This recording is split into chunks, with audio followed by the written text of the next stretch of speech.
So, moin moin auf jeden Fall hier an jeden, der im Stream ist. Herzlich willkommen auf jeden Fall heute Abend hier. Genau, und auf jeden Fall schauen wir uns heute mal an, wir hören uns mal an, was hier VeVe uns so zu erzählen hat. Und ja, wird auf jeden Fall, denke ich, ein spannender Abend für alle, die hier auf jeden Fall dabei sind. Und wir können uns da nebenbei so ein bisschen noch austauschen zu den News und so weiter und so fort. Genau. Und ansonsten schauen wir mal, was der Abend noch so bringt.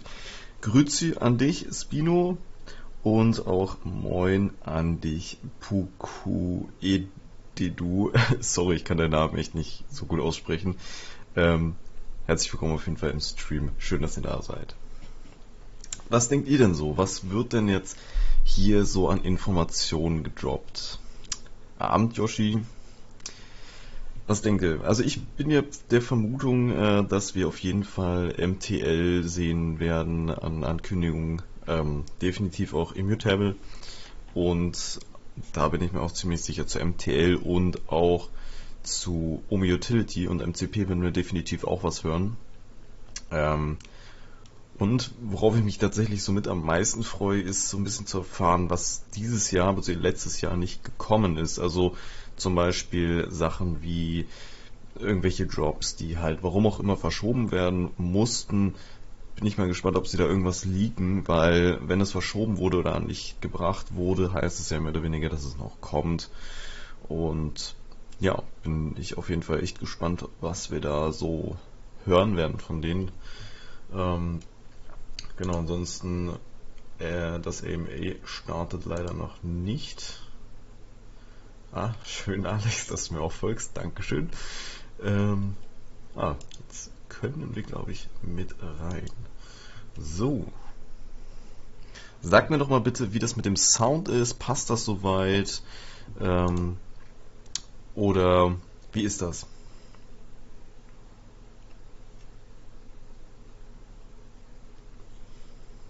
Passt das so vom Sound her oder soll ich das mal noch hier gerade ausmachen? Das ist ja ein sehr unschöner Ton.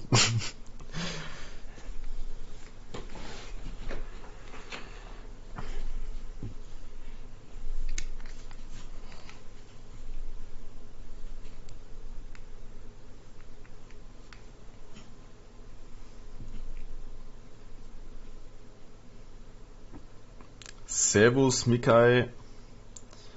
Super, sehr schön, dass es passt. Das ist gut. So, dann geht's auch gleich los. Sehr schön, Dankeschön, Yoshi.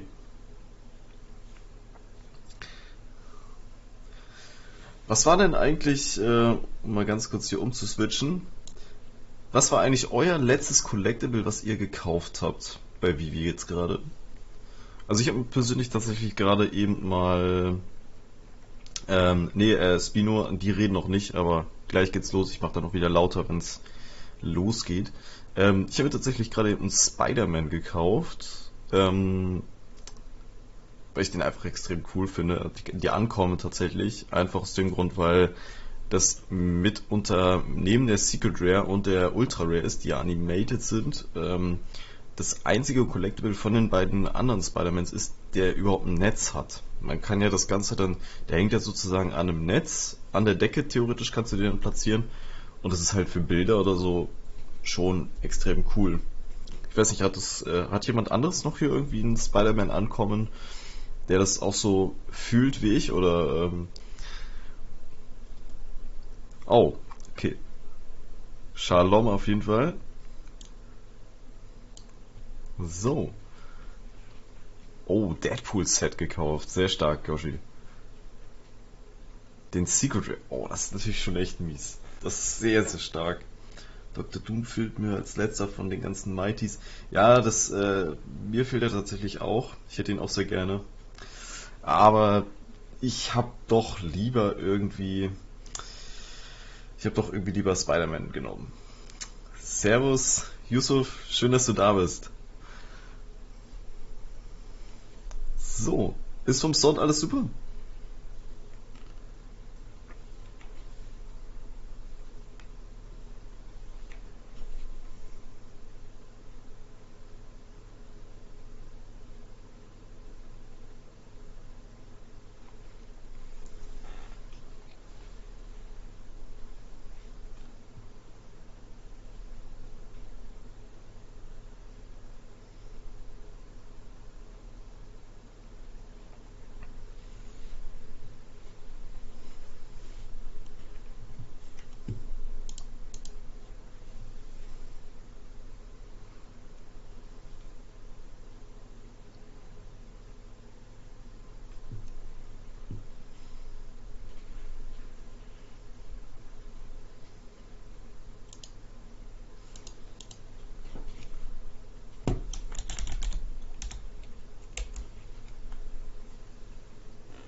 Mahlzeit, Chris. Herzlich willkommen auf jeden Fall im Stream. Cool, dass du da bist.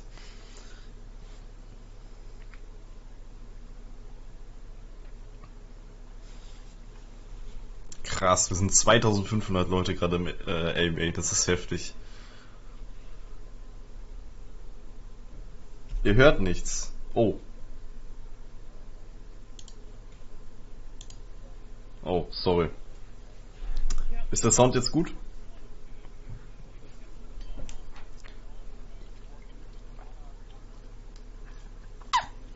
Keine Sorge, ist bis jetzt nichts Spannendes passiert. Keine Sorge.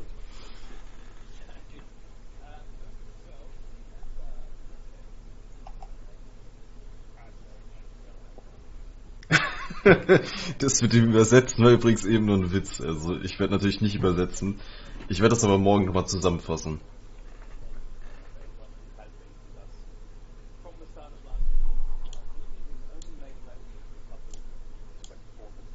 So, besser, Alex? Wird es ein bisschen lauter?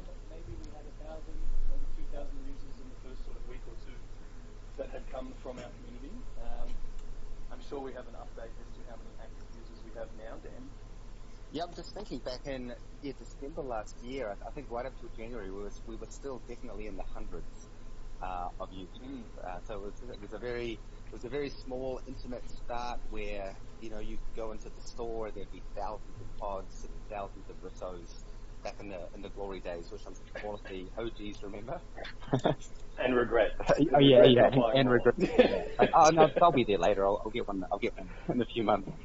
But yeah, just as Rich mentioned, the user growth has far exceeded anything that we really imagined. In fact, I think, Dave, correct me if I'm wrong, but the numbers that in terms of the users we managed to hit this year was I think was our 3-year projection, if I remember correctly. Yeah, I think we're on the 4th or 5th year right now. Okay. At the moment. So it's been an extremely exciting year, and I'd just like to take this opportunity again just to thank really everyone in the community who was either there at the beginning or came in halfway through, and just really got so excited about these VeVe digital collectible NFTs. We really attribute and are very grateful and very thankful for everything that the community's done. And with your efforts and our efforts, I believe the other day we just cracked 1.3 or 1.4 million active users. So it's a massive percentage increase in the growth, and as I mentioned on a number of AMAs, that continues to grow each day by 20,000 plus new registration. Yeah, that is absolutely insane. I will just take a moment to plug this. If anyone hasn't left us a review and you would like to on the App Stores, just a little reminder, if you don't mind going and dropping some nice words there. Yeah, we're only accepting 5-star reviews at the moment, aren't we?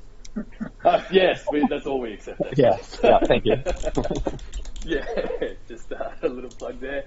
So, okay, we're looking at sort of 1.3, 1.4 million active monthly users now, and just to really exemplify that number, I mean, what does it take to be an active monthly user? What is the interaction there on the collector side?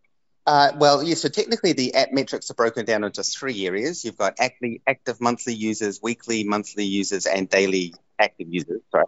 And effectively the metric for an active monthly user is that you need to be participating within the app at least once. So our active users right now are sitting at around about, like I say, 1.3, 1.4. But even on a daily basis, we are still sitting at 300 to 350,000 users. Obviously, that goes through a nice little spike when the whenever the drops roll around. But it's a very, very active community in terms of the metrics. Yeah, incredible. I know everyone used to say like our retention rates are sort of off the charts when it comes to these things. So it's nice to break that down. And do you know roughly how many NFTs we have sold in the past 12 months? Yes, I was looking that up just the other day. I believe we surpassed 3 million NFT editions which is pretty crazy. I haven't done the calculation, but if I divide that by 365, that's a lot of NFT additions on a daily basis. That is a lot. I remember, sort of earlier in the year, we had a content plan, and we thought we had enough content to run out for 5-6 months, and I think it was used up in about 4 weeks. How foolish we were, Rich. Yeah, foolish indeed. Yeah. So to have that in place now, and the content production pipeline well and truly moving is definitely satisfying to see as well. I mean, obviously, throughout the last 12 months, there's been a lot of app updates, and we absolutely refactored almost the entire app, sort of in that March-April period. And with that, we rolled out one of the biggest updates that we've seen, and a brand new product, which was obviously NFT comics. How's that journey been so far? I mean, just to circle back to your first point, I mean, like I said, we were expecting a certain number of users, and when it comes to development, you build your pipelines to anticipate, maybe 20% more of what your projections are. However, we went from 0 to year 4 in 12 months. So, I'm sure a lot of the OGs here remember the dreaded / spiking DeLorean drop back in the day. Still haunts my dreams. And it was really at that time that we sort of realized that, wow, the user base is growing so fast, kind of beyond our initial expectations and our technology sort of bandwidth. So, I also wanted to take this opportunity to give a massive shout out to our development team, Mike, CTO, Kunal, Arkit, Mudi, Alex, all of these developers that have been with us since the beginning, and who I swear they were almost working, same as me and Dave, 25 hours a day, 8 days a week, literally to get the app, overhauled and increase that bandwidth pipeline. And then once we got to that point, which I guess would be maybe May or so, we've seen, very, very smooth drops since then. And now, as a lot of the people who are in the community at the moment, the drops still sell out in under a second, and that's a lot of sort of technological stuff happening on the back end to make that happen. So feel very, very positive about the where the app is in terms of its sort of technological capabilities now, especially coming into 2022, as we're seeing, we've had so many big brands on, and each brand we bring on attracts new audiences, which obviously increases our user base. So really big shout out to the development team. They're always kind of working down in the dungeon and don't really get too much of the glory. Comics. I mean, this when we started initially discussing this with Marvel, I think it was quite early on, if I remember correctly, Dave. Like maybe possibly even back in 2020.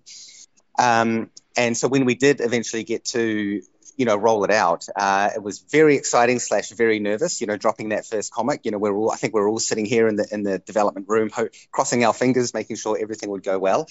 But it's proved that, comics, I guess initially we sort of thought they would be like a subsidiary collectible to the NFTs, but they, really have just got legs of their own. And now comics and collectibles kind of go head to head in terms of their popularity. And it's just really exciting to see, a lot of traditional comic readers start to move over into this space. And of course, coming into 2022, as we, drop more, potentially bring on other publishers, I absolutely expect to see that grow. And I really hope that the digital NFT comic will really start to take a big portion of the market share. Yeah, we've definitely seen that across the community as well. We have two types of collectors, and there's obviously crossover between them. But shout out to everyone in the community that brings so much value and knowledge when it comes to the collectibles themselves, the brands, the comics. I extract a lot of value from those things, and I'm sure that everybody else does. So again, big thank you to everyone who contributes on that front as well.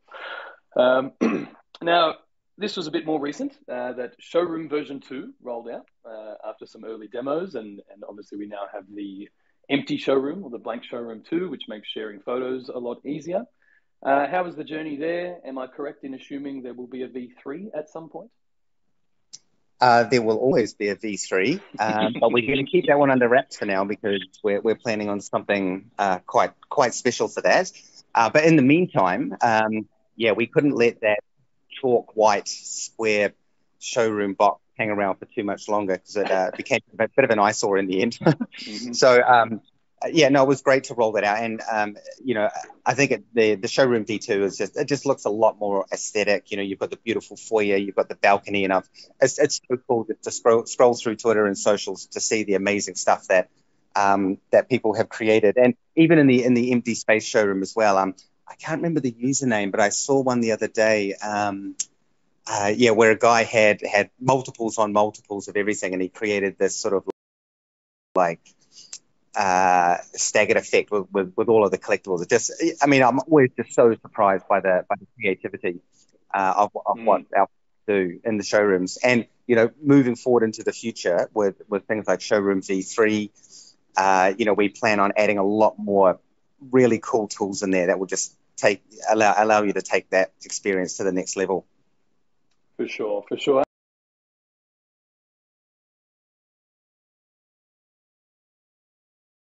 And then we started to roll out some animated collectibles and things like that. I'm assuming people can expect more animated collectibles coming into the new year and that kind of thing. What are we looking at? No, we've done with all the animated now. We're going back to bad luck. Yeah, absolutely. As you say, if I go back and look at the very first collectible we dropped, from the Batman 100 and the Risso and all that, to what we have now, especially some of the content that we're producing.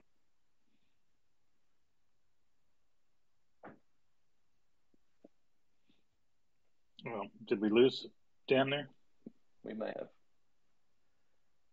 Just for a moment. Okay. That's all right. He'll be back. You want to finish the thought, David, maybe, and while we get Dan back? Yeah. Just going back to the collectibles. I think it was getting down to the wrestles and the DC lines. I think this year, moving onwards, we got quite a bit of liner, and we are going to. With these property owners, we always wanted to do something a bit different for each category, so they don't really cross over each other and eat each other's market. I think our fans understand that the black and white series is there's 100 of them, and they probably expect there will be about 100 of them all coming out over the period of time. And then the Marvel stuff is, we're going through some of the older comic.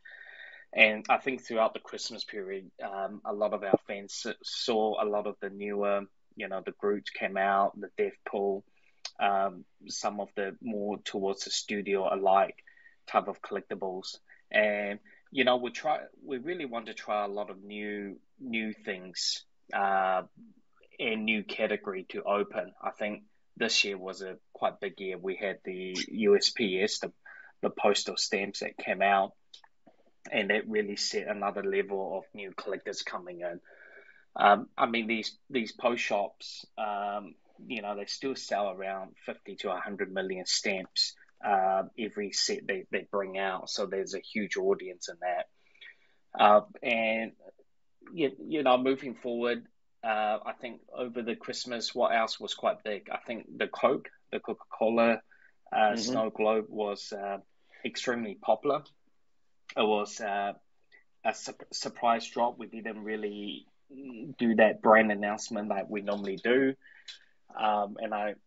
There was showrooms I seen, with, I think there was one that I liked the most was the one with the ski feel or, the snow feel collectible with the music background going through it, So we should be expecting a lot more these type of branded collabs with VeVe in the coming months for this year. The quality has definitely stepped up throughout the past 12 months on those collectibles, and adding those animations and more utility especially has been an incredible part of the journey. But while we've got you, David, we may as well talk about some of the brands that we brought out for the past 12 months. Now, Marvel was a real turning point for us, and I think a real signal to the rest of the NFT community that, hey, these big brands are taking this on. How long was that arrangement in the works? Is there any sort of standout moments there for you personally? I started. We started talking to the Disney Corporation. I remembered about 2018. Started up when we were based up in Singapore and the Greater Asia area. I was flying into China to speak to the Southeast, the Greater Asia market, and slowly we got into see some of the executive in Los Angeles, I think mid or late 2018, and the conversation really kicked off 2019, and I was trying to understand most of these corporations are very traditional. They like to see concepts that's been proven. Selling digital asset NFT was definitely, not a common word like today. Took a number of try. I think we knocked on doors, hundreds of meetings with all these licensors combined just to get one across the line. And Disney Corporation is one of the most magical company, with so many franchise through, the acquisition of Fox, which we're seeing in the golden moments came out. And that organization has a lot, well, I almost call them institution now, has a lot more other brands. For us in VeVe, it's quite important that our audience understands that we're only going to be bringing out more and more brand when we see the time fits. It's all being curated with a timeline. There wasn't much point to bring out a big IP when you only have 50,000 users. The whole idea is to go, well, we think our user base is ready for this mass market. Coke, for example, is one perfect one. Everyone knows Coke, the brand. It's one of the most well-known brands. But, would it be relevant if we bring something out, let's say in 2020 when we launched the app, last year, as one of our star teasers?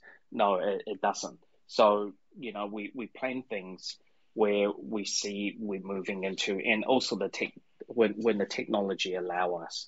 So a lot of the NFTs or product that we have worked on, Dan, and I'm one of those guys. I only have one direction, and that's going forward fast. Then there's sometimes someone really put the brakes on a little bit and go, well, we can't do that. We're not ready for that. And I'm going, well, you better be, because I promised them this. It's on the Instagram. Thanks, Dave. Thanks for all of that, Dave. We appreciate it. And I think it just happened about 25 minutes ago when we got a phone call. Yes, I'm still a bit grumpy about that, Dave. Don't bring it up. It's sensitive. Yeah. So, yeah. And Okay. then you're talking a little bit about the Batman Black and White before you went offline.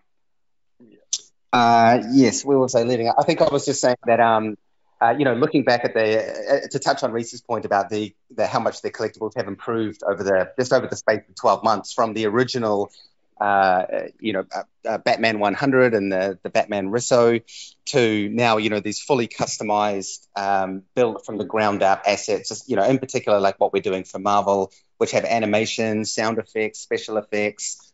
And then I was just going to go on to say that, coming into 2022, one of the main things that I want to see is definitely more interactivity. So, when the collectibles are in AR or are in your showroom, there's going to be a lot more cool stuff that you can do with them, whether that's interaction or, say, for example, being able to drive the DeLorean around. And the other key thing I think that we're going to see in 2022 is the utility of the tokens. For those of you who have been around for the past sort of 3 months or more, you will know that we have dropped had done some NFT drops that have had utility in it, like with James Bond, etc. And, for the most part, last year, it was us sort of driving the licensors, to push them to do some form of utility.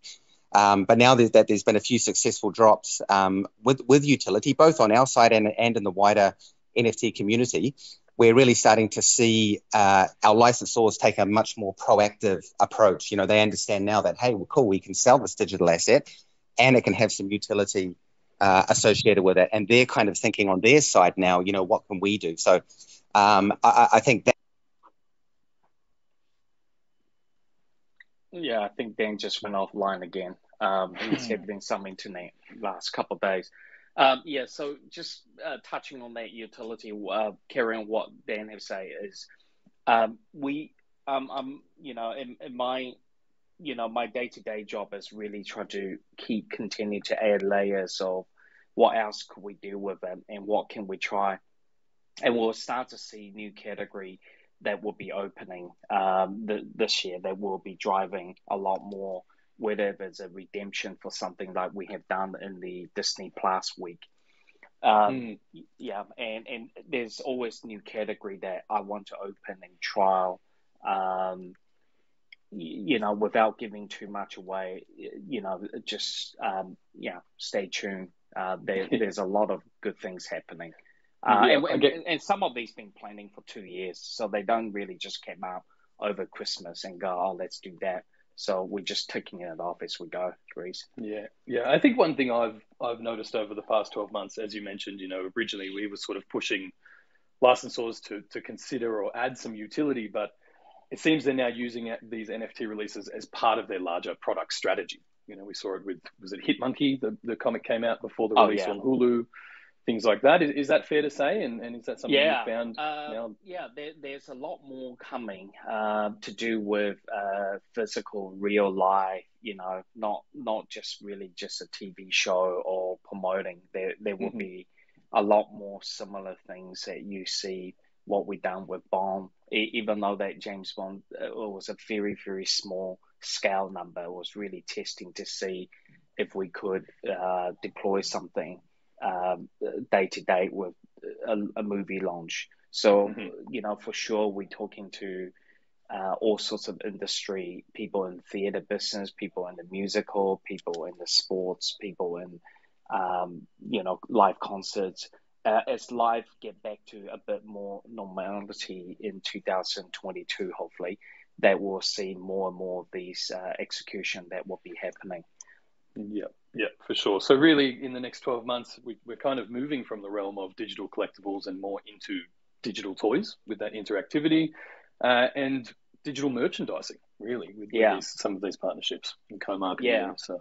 So there's a new term that a lot of these licensors are starting to learn from us. It's like the digital clone, you know.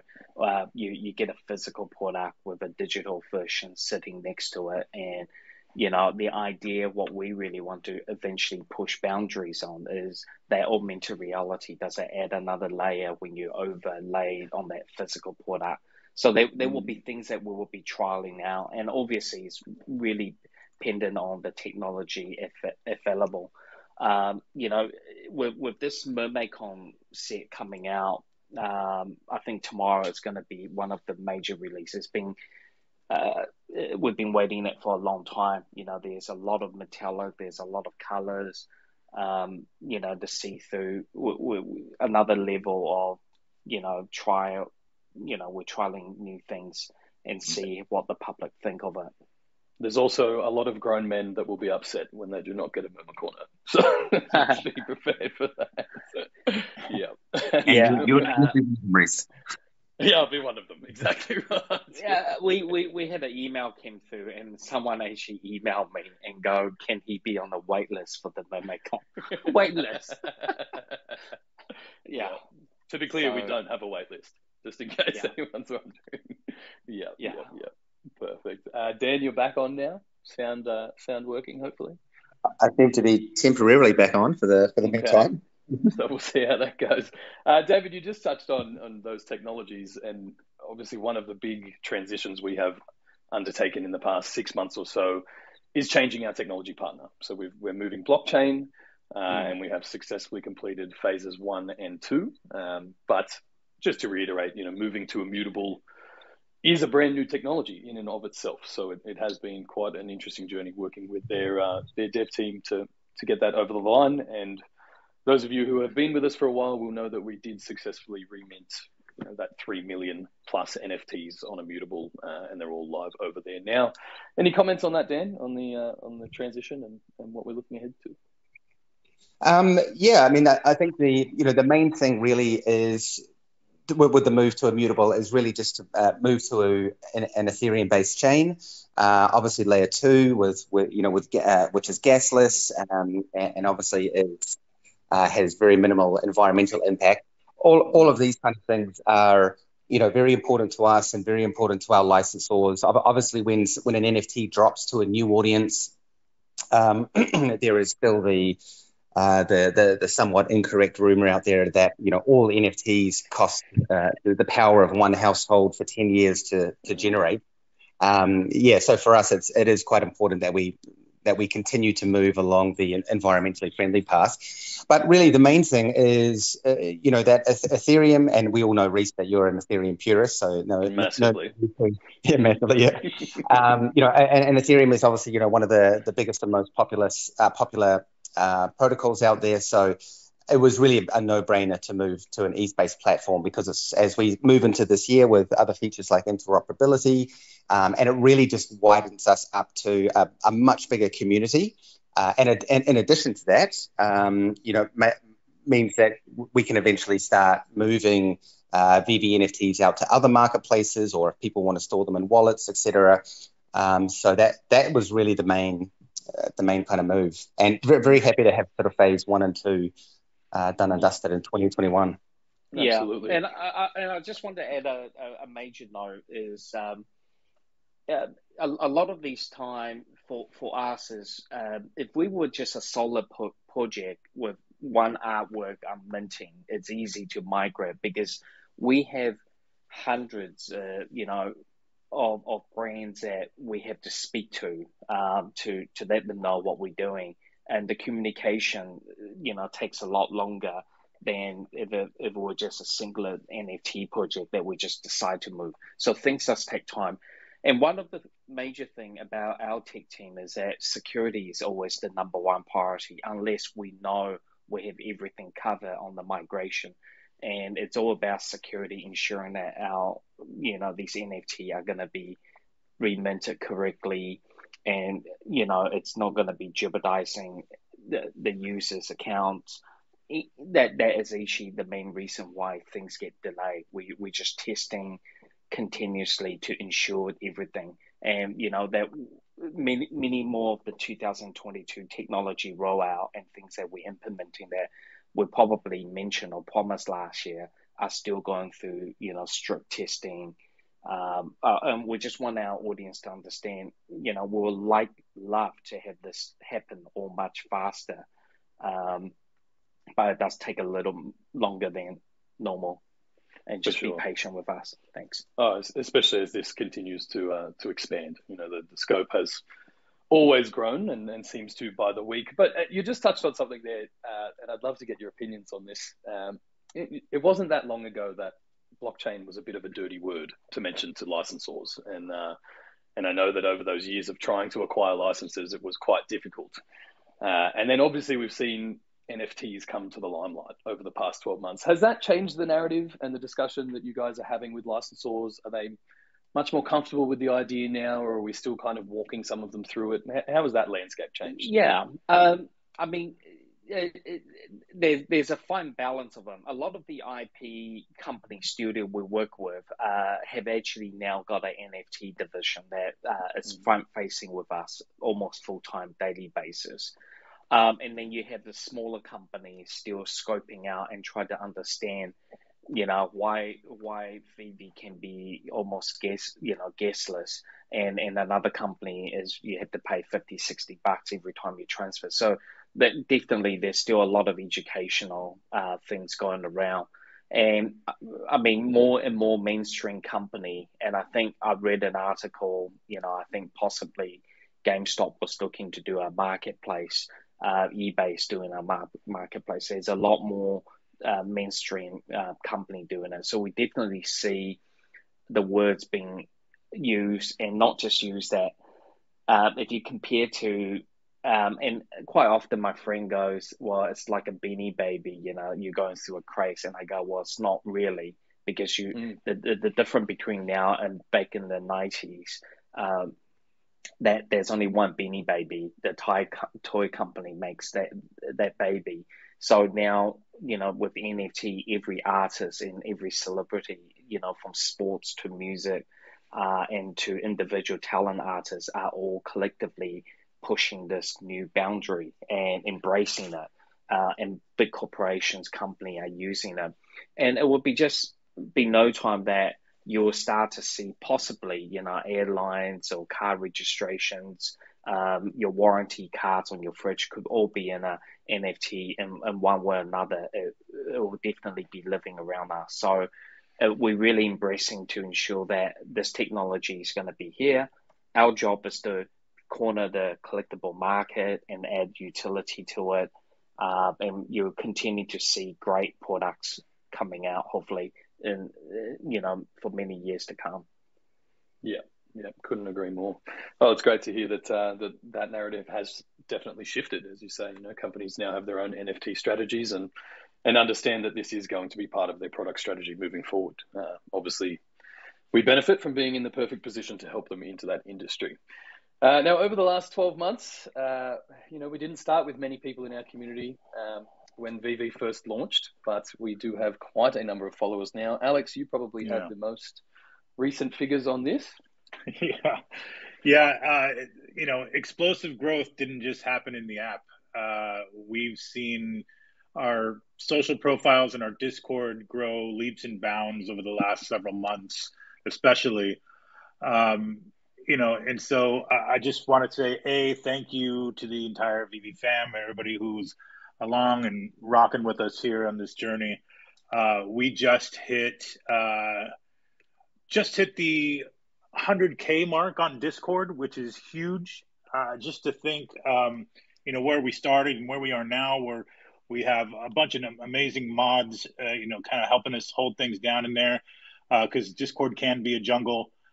We've got it really nicely organized into different channels by interest. We have drop day live shows. Anytime there's a drop, we have a group of guys and gals in there that talk people through any questions that they may have and pump people up for the drops. So, shout out to our drop day live mods as well. We have a lot in store for the Discord in the coming year with more live stream clubhouses, features, giveaways, etc.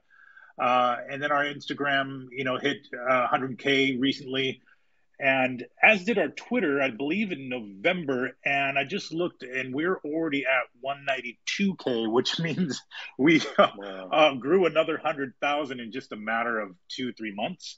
Are about to hit the 200K mark there, which is amazing. Twitter has been the lifeblood of the VeVe fam, the community, where a lot of the communication happens, not only in tweets themselves, but also Twitter Spaces. There's a group of people that are always in the Twitter Spaces, educating people and talking about VeVe Collectibles and the market movements as a whole. So shout out to all those who kind of hold it down on that front. I jump in as much as I can, but they're really fun spaces to be a part of. So if you have not joined those community spaces, I highly suggest that you drop in sometime, because there are definitely some robust conversations happening there. Our YouTube has also grown significantly, although we have plans to have more content and more robust content rolling out there in the future. Right now, it's has just been our promo videos for drops, but we do plan to take more of an active role in creating content for all platforms, including YouTube, so that you can expect to see some more live streams, 101 type content, anything to do with new collectible types, etc., just to make sure that we are touching all the bases, because our audience is obviously not only on Twitter, but all around the social sphere, if you will. So yeah, good stuff happening on the social front. Yeah, community front. Agree. Yeah, Couldn't agree more. Couldn't agree more. And hopefully within that we can bring a few more artist interviews as well, so people can get to know a lot of the people we'll be releasing, and hopefully have a bit more lead time on those releases. Now, we've also seen some pretty incredible team growth over the past 12 months. I don't know if Dan is still on the stage, or maybe he's back. Yeah, I'm finally back. I don't know what's happening on the internet today. Twitter's not enjoying your company today. No, apparently not. But now, 12 months ago, Dan, outside of the development team, I think there was only 4 or 5 of us kind of running around manically. Yeah. And I think there was, I think back then we had, in January, there might have been 8 developers, and then, but basically the remaining 4, keeping everything under wrap. Which we quickly had to change and scale up. And I believe the team now is, in excess of around 30, 35 people. Plus, we obviously use a lot of, external parties as well to help out with our content and other various things. So, we've definitely grown the team. And moving into this year, we'll continue to grow. And on that note, a lot of people ask, why don't we just hire 100 people at once? But it really doesn't work like that in the development world, and we need to continue to grow organically and evolve as the company comes on. So, as the company grows. So, for anyone with worries about that, please rest assured that we are always advertising and always hiring to expand the team out. Yeah, for sure. I mean, in the past 12 months, we did welcome Alex and Noah to the team, which has obviously had a much greater impact than I ever would have. So big shout out to both of you as well. You're too kind. I hope you meant impact in a good way. Impact in a good way, definitely. Yeah. That's why I left this section for after the community growth. It's good for that. But all right, lads, any other thoughts on the past 12 months, or are we happy to move into some updates? Yeah, all good on my side. Again, just want to reiterate the effort that everyone's put in it. So, yes, it's just been.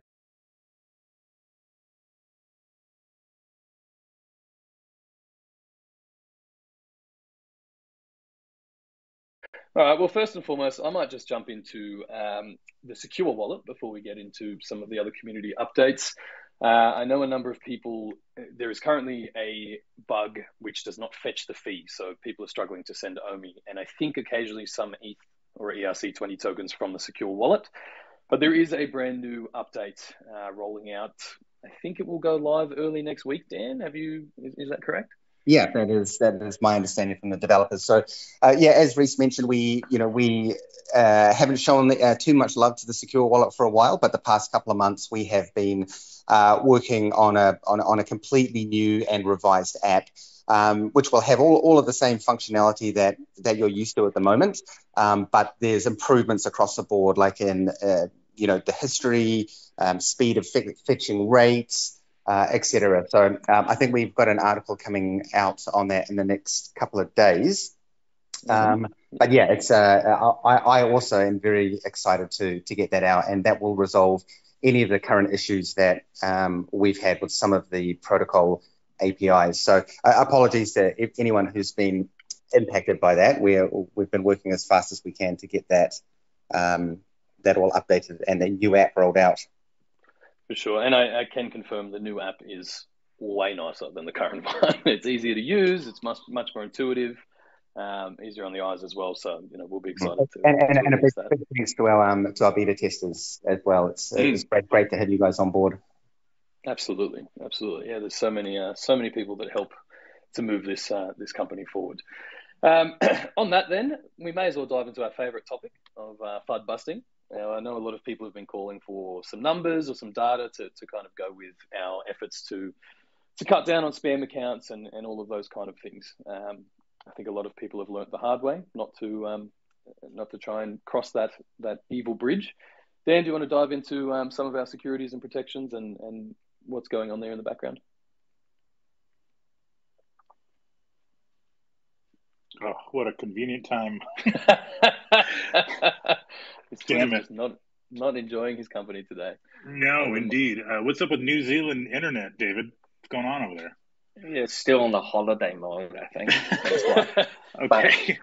All right. Well, so, because Dan has the hard data on this subject. Yes, he does.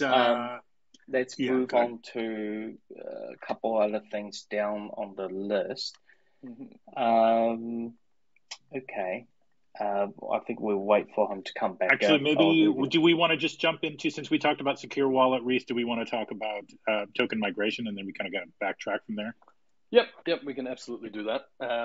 So as most people will know, hopefully at this stage, phase 3 of our migration to Ethereum or to Immutable X is to migrate the OMI token. Now, at the moment, I think we're shaping up for the last week of January to actually open that site. And really, it's just there are a lot of people still on holidays at the moment.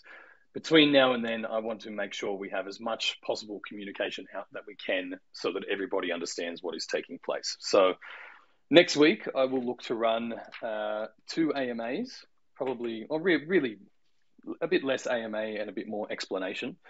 So I think we'll do one in VeVe Discord on Monday and probably one on Twitter Spaces on Wednesday. And the following week, I'll change it up and do Tuesday and Thursday. Just hopefully to nail a few different time zones. Anyone can come in and ask questions that they have there or solve any confusions.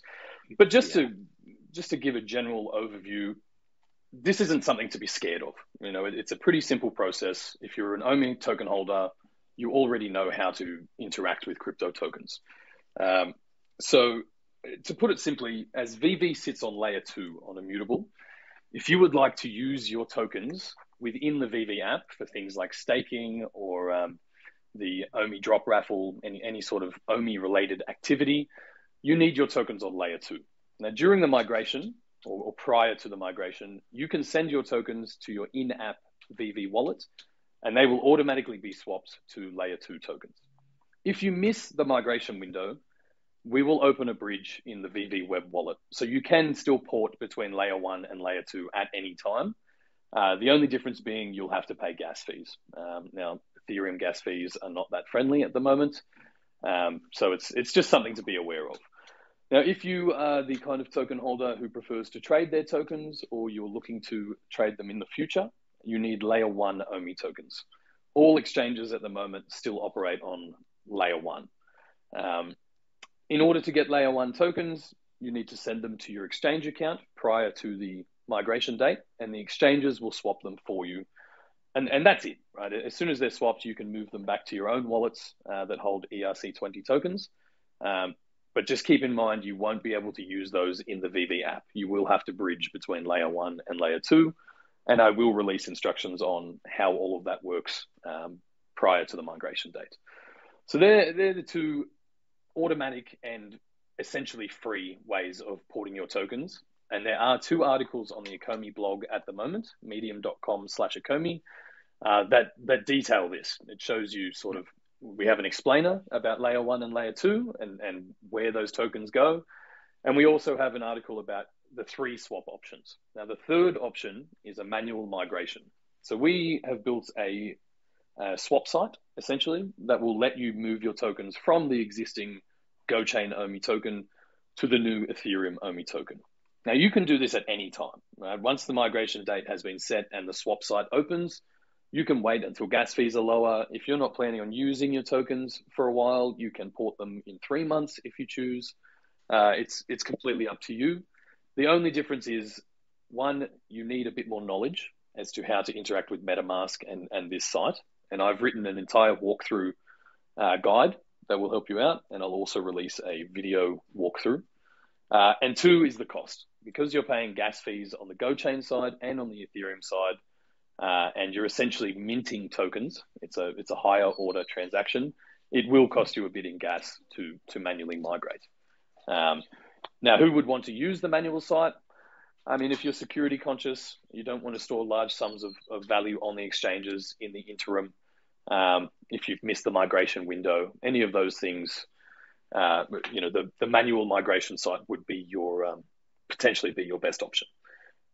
But outside of that, I'll dive into these details more in these AMAs in the next week or 2 and release that walkthrough and those instructions. So by the time we get to the migration towards the end of the month, everybody should be aware of their options. Everybody should be aware of how it's going to take place and the best option for them. So hopefully we can cover bases there. And just so everybody's aware, we've pinned here at the top a tweet from Ecomi with the swap options article directly to the Medium. So please click through to that, and we'll be posting, or Reese will be posting, all of the information about the quote-unquote AMAs, or the informational sessions that we'll be having across Twitter and Discord from the Ecomi Twitter handle. So if you're not following them yet, please do so. We'll probably offer some information on the VeVe side as well in the form of retweets, but Ecomi Twitter is the best place for you to get all of the most up-to-date information on token swap, the swap options, the article, Medium articles, etc., and these informational sessions. Yeah, perfect. And I'll drop them in the announcement channels, and I thank all of our community and YouTubers and everybody in advance who I'm sure will also help us to get the word out there. Now, as I always do, I will reiterate once again, please only use the official links. Only use what we are posting. Do not trust any link that gets sent to you in Telegram or anywhere else. The only options you have are the options we've listed. Nobody else can swap your tokens for you. So just be wary of any sort of scam, any other token offering or anything else otherwise.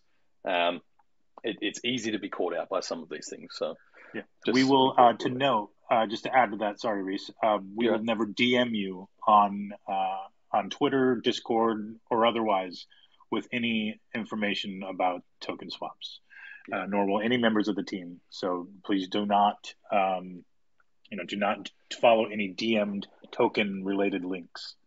Yes, great advice. Now, Dan, we have about 4 minutes before Twitter kicks you out again. So let's dive into some of this data.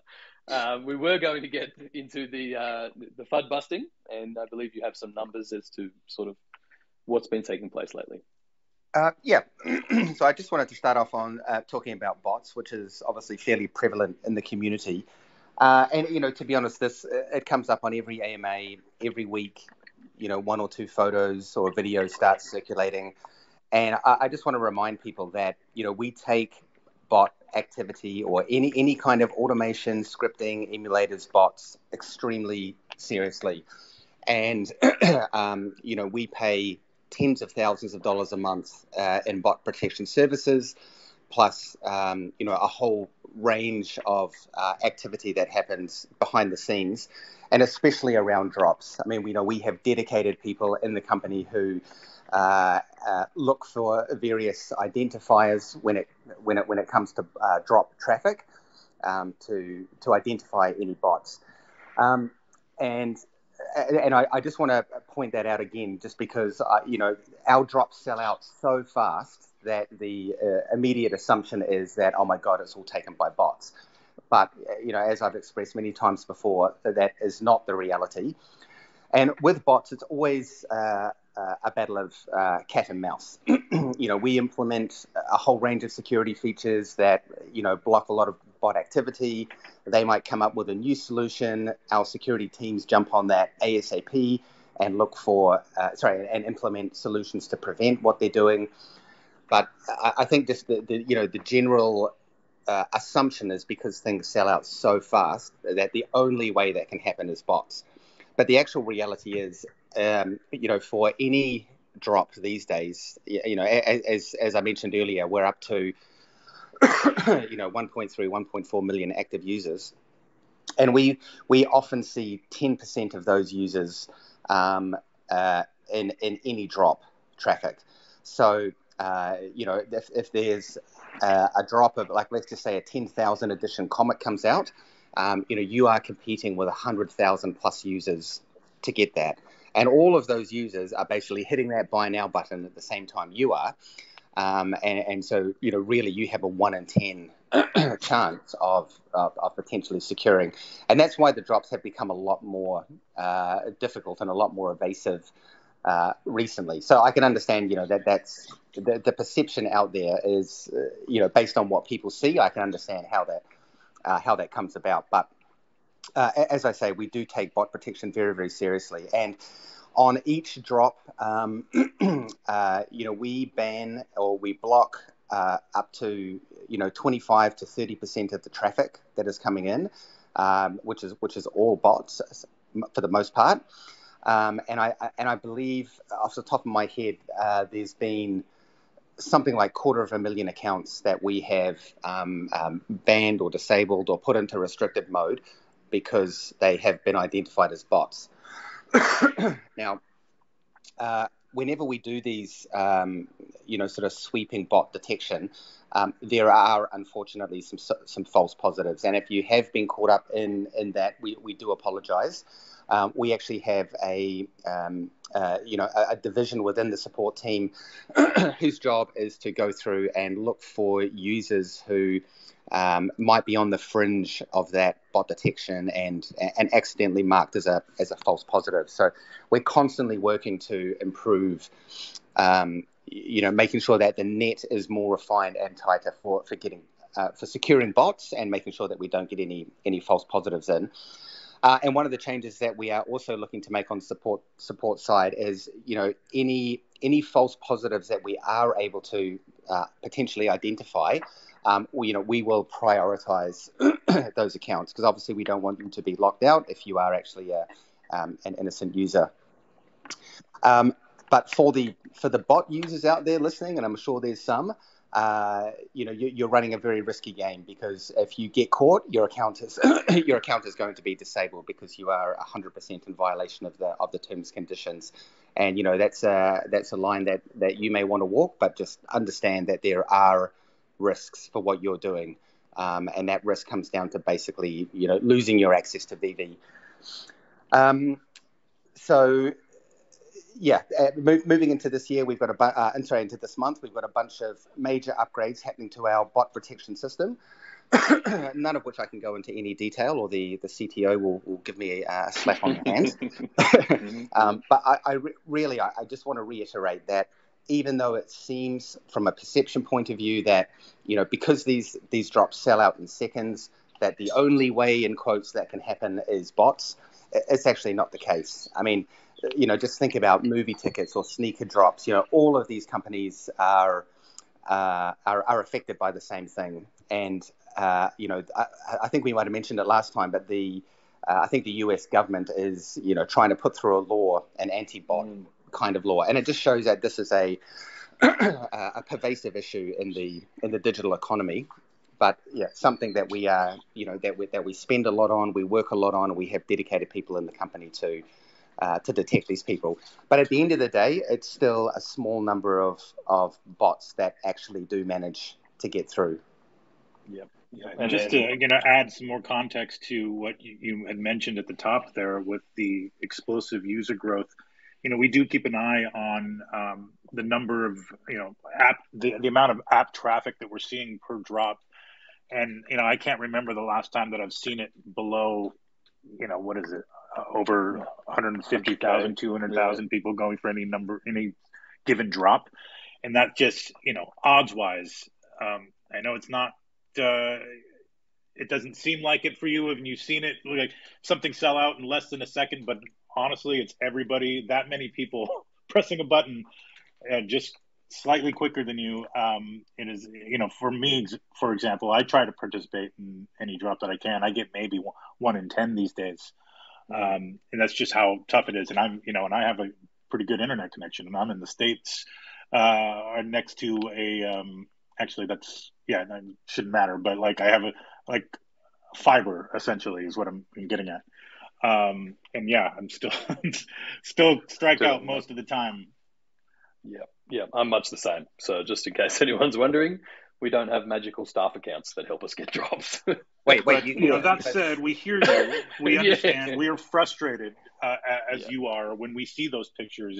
We absolutely do care. So any narrative that somehow we're in on it or we don't care is absolutely untrue. We are diligent in going after any new technology, but as Dan mentioned, it is a moving target, and sometimes these guys find new ways to get in.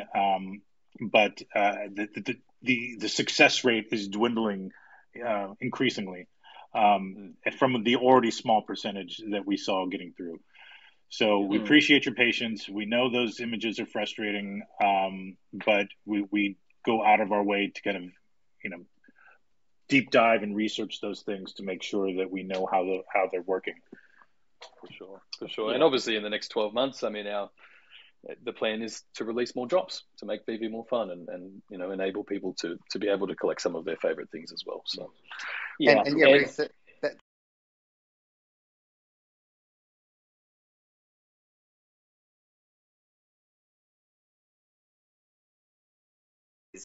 you've got to be on the drop screen, and it's really whoever smashes that buy now button the fastest, or whoever has the best VeVe tips and tricks, which there are a lot out there online at the moment. But we will be moving to a waitlist type system. And I know that this may not be as exciting and as exhilarating as the current drop system, but there are a wide range of reasons why we're moving to that. And I guess at the top of the list is really just making it fair for everyone. So basically the way it'll work is that let's just say 10 minutes or so before the drop takes place, the waitlist will open. You will, instead of hitting a buy now button, you will click a join waitlist button, and then when the drop actually happens, the server will randomly choose X number of people from the waitlist to assign additions to. So this just makes it more fair across the board for especially for new people coming in. And then secondly, obviously during the drops, there is a lot of pressure on, our back end and our servers and such. So moving to a waitlist system is more fair and just allows us to distribute the traffic in an easier way. So that waitlist development is coming along very well. Most of the back end infrastructure is in place, and we're now working on the front end or the UI. And I believe, if I remember correctly, when we do deploy the new waitlist system, we will choose a couple of drops to trial the waitlist system on. So it's not going to just be one day it's not the waitlist and the next day the waitlist. We're going to roll it out over a couple of drops just to make sure everything is working fine. And then once we are comfortable with everything, then we will replace the existing drop mechanism with the waiting room. And the other cool thing about the waiting room is that as we continue to develop the Master Collector program, and then we roll that out, and you will be able to spend your points on buying drop lottery tickets. These will effectively give you another entry into the waitlist. So, for example, I go into a drop, I click on the join the waitlist, I have one entry in that waitlist with everyone else.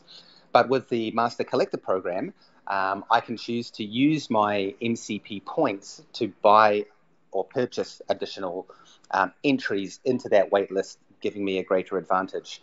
So I personally am very excited about this new drop system. I think it's going to be a nice transition, make things a lot more fair and just a lot easier across the board. Yeah, thanks, Dan. Yeah, and I just wanted to mention we get a lot of message where users and customers say, well, why don't we just mint more collectibles? Make the edition bigger. And one of the main purpose of what VeVe tried to bring here is really to ensure that collectible is collectibles. And there's many ways we are trying to figure it out. Do we do a toy line for the mass market? So rest assured that our thinking caps on, but we just want to make sure everything that we do bring out is going to be collectible, and there's a reason why we bring them out. And we do work with our IP owner studio to ensure that their brand is not being overly exposed or used. So that's that one. And then I think we're coming up to this. We a couple months ago we did I think last month was a serial killer with Ron English, and I think for all the collectors out there who completed their whole series 1, 2, and 3 of the Ron English, got a beautiful rabbit. I think it was a gold rabbit, and we we made a mistake on when we run through some of our data and number, and we basically what's happened is we minted a little bit too less, and we couldn't satisfy every collector out there who owns a complete set. So I know it's been a number of weeks. We've been trying to figure out how we handle this problem. And, the easiest solution is we do, and then correct me if I'm wrong, I think we have about a few hundred users out there or collectors out there who has completed that missed out the golden rabbit. Is it correct? Or we're looking around 300, 400. So, yeah. And obviously there's only 666 of those rabbits, so we couldn't actually just go and remit more. So with great communication and support from Ron, we have decided to mint a new run of the gold, and I think is the Lucky Charmer. So there will be a gold one being minted this week, and it will be sent out to all the members who completed the set within the time period. It's already registered on our Excel sheet short form. We'll be sending these golden charmer to your account, I think maybe the first half of next week. So and just to be clear, David, just so nobody goes out and starts rushing to complete all 3 series, the snapshot's already been taken, so we already have those users correct. Noted. Okay, great. Yeah, and just to be fair, we are also minting 666 of it. So it's not going to be more rare or it's going to be more common. So that, we understand the secondary market does take huge effect on how many we mint. So we just want to be fair to ensure the number is going to be same as the golden rabbit that we sent out. And the Lucky Charmer is basically the ultra rare from the season 2 or series 2. So we basically minted the rabbit was ultra rare from series 3. So it's basically the same rarity and the same edition number, and it will be sent out to approximately that type of users out there. So we do apologize that it's taking us this long to get to it. It was a very, very hard decision, and we had a lot of internal discussion, and basically I think Dan had a big word with the guy who was running the report. It's a major error. We'll never will want to see this happen again. So we put in new measurements in as well to ensure this doesn't happen. So for those of you out there who has the complete set that before our cutoff day, and that snapshot, like Alex had mentioned, it's already been taken weeks ago, you will have that delivered to you hopefully the first half of next week coming up. And we wish you all well on, I tried to get that one as well. Perfect. Yeah, big thank you to everyone for their patience on that one. There's obviously quite a few moving parts when this kind of thing happens. But on that note, I think there are some VeVe app updates to discuss, Dan. I think this one's live. Most recent was live already. Yes, I think it's only live to the beta track at the moment. Okay. But yeah, we have a couple of cool updates coming. So number one, with the release of Showroom V2, I think I promised a couple of AMAs ago that we would also be doing some big updates to all of the movement controls as to how you place and position your characters. Now, in the current version, you have to tap on the character, and then there's like 3 buttons down the side for moving, rotating, and scaling, etc. But now what we've done is we've updated that just to make it far more gesture controlled. So you basically tap on the collectible, and then just using your finger, you can drag it around. You can pinch directly on the screen to scale it up or down, and then you to rotate it, you just drag your finger off the selected character. So I've been playing with that for a couple of weeks, and it's far more intuitive and far easier to move your collectibles around now. So some of the amazing stuff I've seen from the Vaultaholics, etc. man, you guys have really done such a great job, given that the tools were a little bit difficult to use. So very excited to roll that one out. There was also, in the showroom, there was one issue that we resolved where if you added more than one of the same collectible, and then you deleted or removed the the second collectible you added, it would sometimes remove the first one you've added, which can obviously be a little bit frustrating. So I think that issue has been resolved. In the store, we have also made a couple of updates. The biggest one being around the drop times. So what we've actually done is all of the drop times will now be represented in your local time, and that is the time that is shown on the phone device that you are using to view VeVe. So, for anyone in the West Coast of America or PST time zone, you're obviously gonna see 8 a.m. PST. However, for myself in New Zealand, that will actually show for me the following day at 5 a.m. So no longer will you need to, do these sort of time zone calculations. And then there were just a couple of other small updates, like some reordering of collectibles on the drop screen, so they're ordered by rarity. And then one of the other issues was that the drop screen in the store sometimes wasn't showing all comics and upcoming comics, so that one's been fixed. Couple of other minor updates to messaging in the app. I believe that there was, if you missed out on a reservation during the drop, it would actually pop up a message saying something went wrong. Actually, nothing went wrong. You just unfortunately weren't successful in securing a collectible. So a lot of that messaging has sort of been updated now to be a lot more, just have a better explanation as to actually what's going on.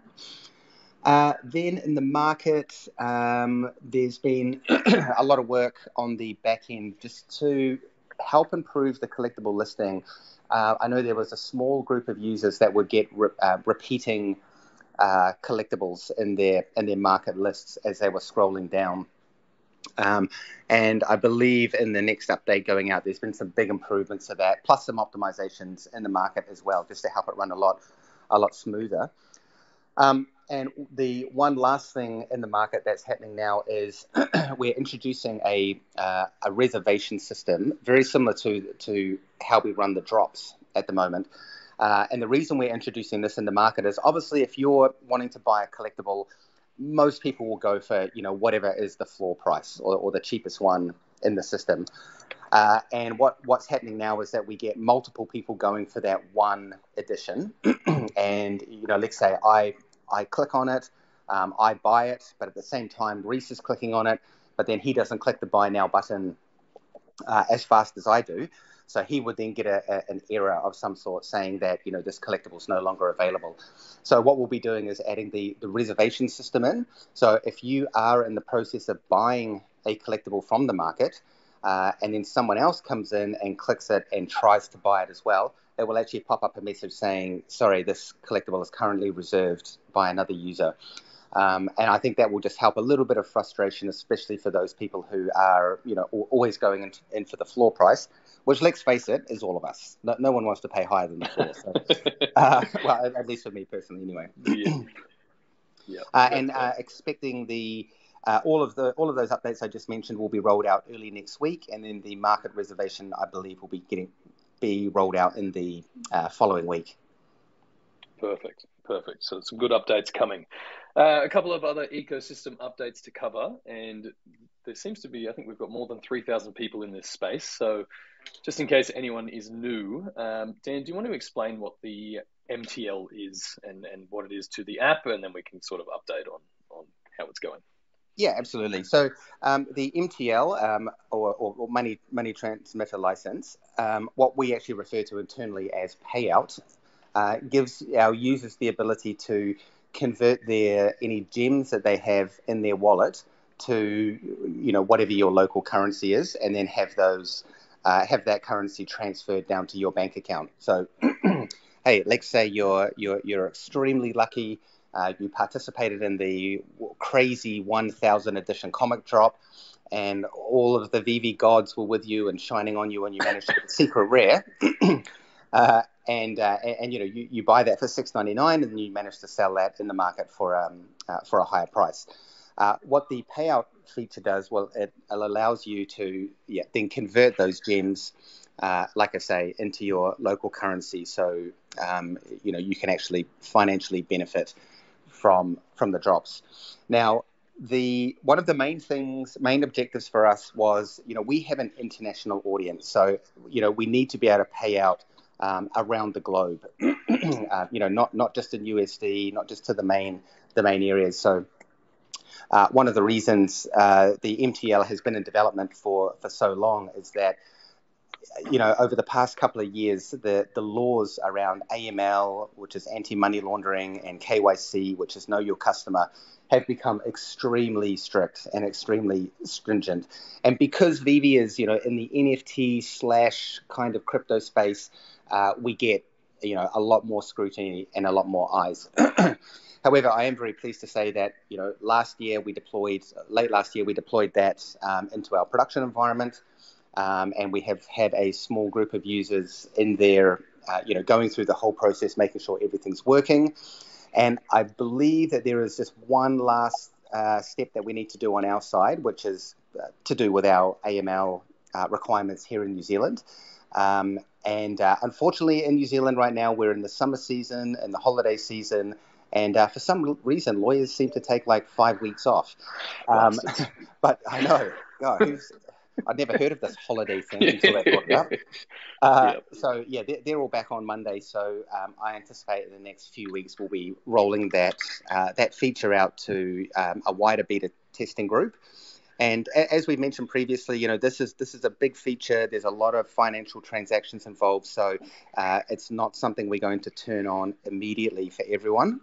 We will be basically rolling users into the program, and that'll be based on how many gems you've got in your account, how much of an active user you've been in VeVe, how long you've been in VeVe, and then as we start to get better and better and just feel more and more confident that the solution is working well, we will then eventually open it up to everyone. Perfect. And just another note, we want to make sure that everyone understands that the service, the MTL withdrawal or payout, may not be available at your region. There are countries that will be excluded, not because we want to, it's because those countries or regions doesn't allow us to do certain functions in the payouts. So we will be advertising that once we start the program. So it's not going to be available to everyone. So we just want to make that clear. Yeah, we'll make sure to document all of the ins and outs and processes and kind of the beta testing rounds as we get closer. As Dan mentioned, the holiday or at least some answer on the AML is happening next week. So we will then be able to kind of get a better sense of how we're rolling this out into what groups and obviously what countries. So be on the lookout for more information on our blog. Thanks, Alex. Yep, good to know. I might one question I always kind of get around that, it's more accusation than question, is why didn't we kind of think of this ahead of time? So just there isn't a lot of us that were around then, but when VeVe first launched, you could cash out through OMI, essentially. You could sell your collectibles, or that was the idea, that you'd be able to swap back. But as Dan mentioned, that regulatory landscape really started to change around KYC and AML, and so we had to kind of pause that as our mechanism. Now, normally, I think to really integrate with a third-party MTL like this would take 2 to 3 years to kind of acquire the licensing and do that. So even though this integration has taken longer than we thought and longer than people expected, it's actually still happening at quite a rapid pace compared to a normal. Yeah, and I think just to add to that, Reese, the plan in the beginning was never to have any kind of cash out mechanism. I mean, the idea was to basically, buy collectibles and have fun with the collectibles that you own. But as the app started to evolve and we started monitoring the user behavior, and then the prices skyrocketed, that was when we sort of identified that people have a lot of value in the app, that they would more than likely want to transfer into their local currency or whatever. So it's not like, we thought about it ages ago and just sat on our laurels. It really is, we were identifying what was happening in the app, what the user demand was. And then as Reese mentioned, we started this journey in 2021, and it's taken a lot less time than would typically happen for our particular type of implementation. Yep, perfect.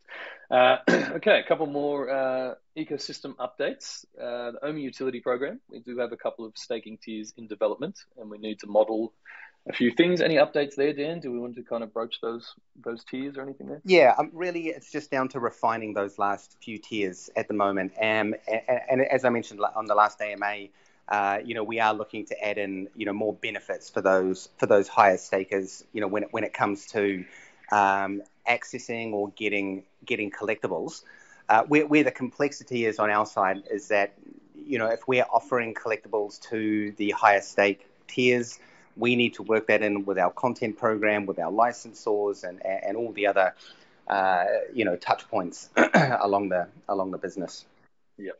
So again, hopefully we'll have the next version of that out shortly, and we'll absolutely go for another round of feedback. So please don't change your lives around based on version 0.2. We'll have that there. And another thing people are definitely waiting for is the web platform. When we really open this up, how's that progressing? Web platform is going great, actually. I'm jumping in it every day with the development team, and like I've mentioned previously, really most of the platform has been developed. There's a saying that I like to use when it comes to any form of development, which is that the last 20% always takes 80% of the time. So now that all of the major components have been built and everything's in place, we're just going through and checking that everything, all the user flows, everything kind of works as we anticipated. And if we spot something that might be a blocker, we'll go through and just do a bit of redevelopment on that. Now, there is one last step that we'll absolutely be doing a little bit later on this month, which is having a very comprehensive audit of the web platform, so security audit of the web platform, just to make sure. Obviously, we discussed bots earlier in the program. Bots are a lot easier to kind of control and maintain when it comes to the apps, but when it comes to web, it's a little bit more open. So we will be making sure that we get a very comprehensive security audit in place, and then there's a few other back-end services that we'll be adding in as well to ensure that our platform is protected as much as possible. For sure. And just for anyone new to the community or to our spaces, do you want to just explain the web platform a little bit? It's obviously a mirror of the app to start, but we're kind of expecting a lot of that user experience to move to the web platform. Is that right? Yeah, I mean, basically, when we roll out the web platform, it effectively is just the browser version of the app. We haven't added too much in the way of any new technology that might be web specific. And in fact, moving into the future, we will always try to keep the app and the web platform, and any other platforms that we roll out on as synchronized as possible. Obviously, on phone, you've got all of the AR and augmented reality features, which you can't necessarily get on desktop. But outside of that, you'll have your virtual showrooms, your collection, the feed, the market, and really the whole idea around the web platform is just that it is an easier way for people to participate and interact with the app. I mean, I'm literally sitting at my laptop 25 hours a day, 8 days a week. So it'd be great if I can just always have that tab open to check the market, see what's going on. For sure. Will there be cases, Dan, where there might be specific types of drops or functionality specific to the web platform? At the moment, no. Okay. It's potentially something we might look at in the future, but as I mentioned, we really want to keep the VeVe app as similar as possible across all platforms. So there's no disadvantage if you don't have a web platform, or you don't have this or don't have that. So we do want to try to keep the experience and the offering the same, regardless of how you're interacting with it. Perfect. Now we will get to community questions very shortly. I know we're kind of running over time, but as our first chat, there is quite a lot to go through. Before we get there, what can people expect this year? We've kind of touched on a few things. Obviously, once the migration to Immutable is complete, we can look at interoperability. What are our big ticket items for maybe the first quarter or first 2 quarters? Yep. So firstly, we obviously have the Master Collector program in development. Very excited to get that out. I think that's just such a great way for us to be able to reward, collectors who participate and interact with VeVe a lot. And, if you've got a large collection, then, you're obviously a very vested VeVe user. So very excited to get that rolled out. As you mentioned, Reese, interoperability. So that development will kick off post phase 3 of the token migration. And just a reminder that when it comes to interoperability, it won't be every single one of our licenses that go out. There's some of our licensors are still a little bit nervous about this crazy Wild West that is the NFT world. But I think, as I've mentioned a couple of times, I really do believe as NFTs continue to grow and become more accepted, and other platforms put in security measures to keep licensors happy, or at least ease their conscience, more and more will start to roll out. So when we do get to that point, we will be announcing a list of what all of the interoperable collectibles will be. But just to echo what Reese said, don't go and make any assumptions and dump all your SRs in favor of something else, because we're still working through that list at the moment. Sure. What else is coming out this year? Now that we've really got the VeVe app up and running, and for the most part everything is quite smooth. Another one of the big focuses is really going to be doing a deeper dive into each of the sections within the app. So, for example, there's a bunch of improvements that we can make in the market when it comes to searching or finding. Same with the feed. We want to add in the ability to do things like add friends and follow friends, and then potentially messaging later on.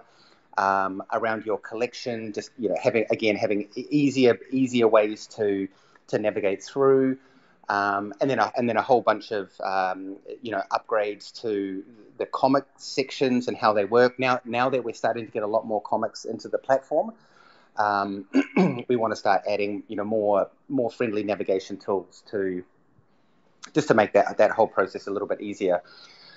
And let me just think off the top of my head, what else do we have coming in? Localization is also high on the list. So I know people have been asking that for a very long time. So we will start to roll out different languages within the app. Now, when we do implement that in the first phase, all of the language that is part of the app is what will be translated. So you could change it to Spanish. However, initially the drop copy and the drop content, like what our amazing guys on the marketing team publish and push out, that may not all be translated at day one, but at least within the app, you can the main kind of messaging will all be updated. We will also be bringing out new collectible types this year. As Reese mentioned, last year we brought out the 3D collectibles, and then we brought out the comics, and we have some new forms of collectibles that will be coming out this year, which I won't say too much about now, but also will be very exciting. Amazing. I think the only other thing we haven't touched on for a little while that I am asked about is the Artist Alley, which kind of falls into that category. Is that something that we can expect to see this year, or? Absolutely, yep. So I think we have touched on previous AMAs that we will be bringing out one-of-ones with some of the artists we know and new artists that we are working with. We know that this is obviously how the majority of the NFT community works, where it's either a one-of-one or a one-of-5, and that's, I think I heard David touch on it earlier, just the how we were doing a bit of a trial on that 7th edition of the James Bond NFT. So The artist alley, or whatever we decide to call it, will be rolled out probably on the web platform only, just due to the way that it's going to function. But I'll look forward to sharing more information about that in the next 1 to 2 months. Fantastic. Hopefully that gives people a lot to look forward to. Take it away, Alex. Yeah. Well, speaking of artists, I think we'll use this chance to kind of transition, reset the room, and finally get to some user questions. Sorry, everybody waiting. We obviously had a lot to cover today. But that said, we have a special guest with us today. I'd like to welcome to the fold an artist who has become known to a lot of you and definitely has made fans, the VeVe fam over. Mr. Jermaine Rogers, how are you? Welcome, good sir. Hey, how is everyone doing? Doing well, man. How's everything over in your neck of the woods? Staying healthy? Yeah, safe? trying to stay clean from the plague, and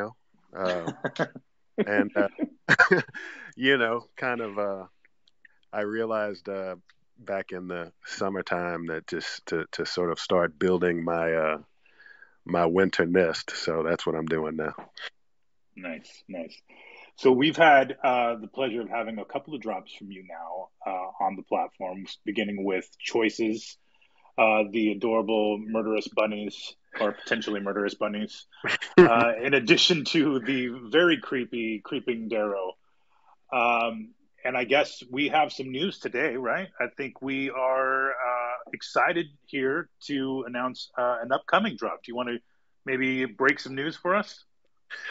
Well, sure, I'll do that. Coming up here, I'll let you say the date. I've got a phobia of saying. You must work at VeVe. Hey man, you know what? I've been like doing rock and roll concert posters for like 25 years, and like one of my like fears is putting the wrong date on a poster. Yes. So I always make the other person say the date first. So I'll let you guys say the date. But coming up here real soon, I'm going to finally and gladly debut the Veil. The Veil are a group of characters that any of you who followed my work in the past many years know that especially in the toy industry, the Veil, the designer vinyl toy world, the Veil are very well known and very well collected. The characters themselves have appeared in a lot of my work, fine art. They've even, speaking of rock posters, they've even made appearances in posters over the years for, bands like Queens of the Stone Age and Weezer and Ween. I think there was a couple of Primus posters they were in. But they are directly tied to the Darrow. So if you've seen the Creeping Darrow, and if you own that, you'll see some resemblance. The Veil are actually a race of beings that were engineered by the Darrow. And, the Darrow are, they're all smiles, but something is not quite right. And the Veil are typically the way that the Darrow keep their hands clean.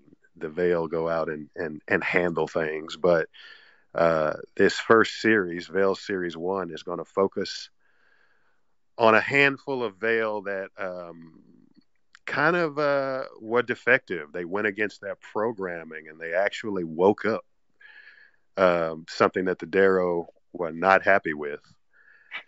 So you'll meet these characters, this handful of Veil deviants, and see why they all are they're all in a state of distress. They feel like they're losing their minds. So that's the characters that are dropping. Nice. I've had the pleasure of talking with you over the last since we've done your first drop, and especially so over the last couple of weeks as we get ready to push out these Veil. And I got to say, just hearing the story directly from you and how deep it goes, and how dark and sinister these Darrow cats are, in what they've done to the Veil. Like, man, it is some trippy stuff, and I'm really looking forward to this drop. So there will be, I believe, if I'm not mistaken, there will be 4 variants in this drop. We are looking at, I won't say a date either, just in case, but everything's looking good for the next, within the next 2-3 weeks. We'll see a drop from Jermaine Rogers called the Veil Specimen. So look forward to that, everybody. Jermaine, thank you so much for joining us. What else do you have on tap? Like, what else are you working on these days that we can look forward to in either physical or digital or other NFTs or future VeVe drops? Well, very quickly, physically, always working on fine art and some other 3-dimensional, sculpture and figure releases that I have planned. And then working on some things with friends of mine in the music industry, some Run the Jewels stuff that I'm sort of messing around on, and things like that. As far as digital goes, NFT, really excited because I was commissioned by the comic legends Cheech and Chong to basically create a they wanted to come into NFTs. Those guys are both, for 50 years, those guys are outliers of society. So they've always sort of been into the things that everybody else sort of, poo-poos. And so they've been big fans of crypto and of NFTs. And I was, honored that they contacted me and wanted to work together. So coming up, later this month, towards the end of the month, will be the Cheech and Chong, a series that they are sort of presenting, and it's called Homies in Dreamland, and it basically will introduce a world of a handful of new characters, and if you know anything about Cheech and Chong, then these characters, they love smoking out, so just a tad bit stony. Yeah, so they're all, Dreamland is just a step away in our everyday lives. We just have to hit the right thing, and then you slip into Dreamland, and so that's where this all takes place. And we'll meet these characters, handful of characters that I designed that I think people will really like, and nice. So hopefully everybody digs that when it comes out. Search it out, pay attention to my social media, and you can hear more about that. But obviously really excited about the VeVe thing that's coming up here first. Again, can't say enough about VeVe. I love being a part of this family. Awesome. Yeah, we love having you, man. Just seeing how many times you get retweeted by members of the VeVe fam that we either come across my Twitter feed and whatnot.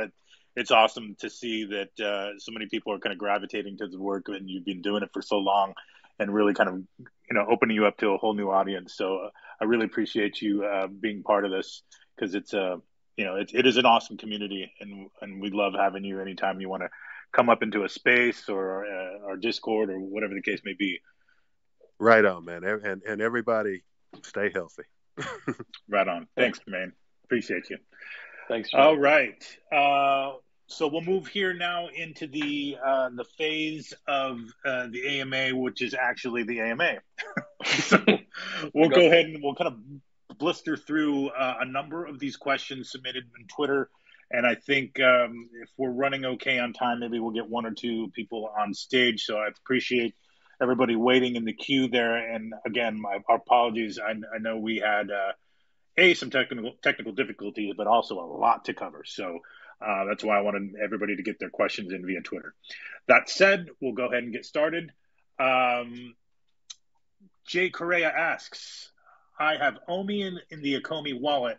I also have enough Go tokens in the same wallet. It's not letting me send OMI out of the wallet. It says receiver address required to fetch fees. Will this be fixed before the migration transitions? Yes. I think, that's what Reese was touching on before. We're aware of the GoChain API issue at the moment, and we are doing everything we can to get the new version of the app out, which will resolve all of those issues. Okay, sure. Just on that question specifically, though, it does say receiver address required to fetch fees, as opposed to the issue which is failing to fetch the fee. So that user in particular may just need to enter the receiving address. Well, if you haven't entered the address, then the fee won't be fetched. So maybe double check that. Yeah. And there are secure wallet instructions and information on the Ecomi blog for anyone who has managed to acquire one recently. Cool. All right. This was a hot topic over the last week or so.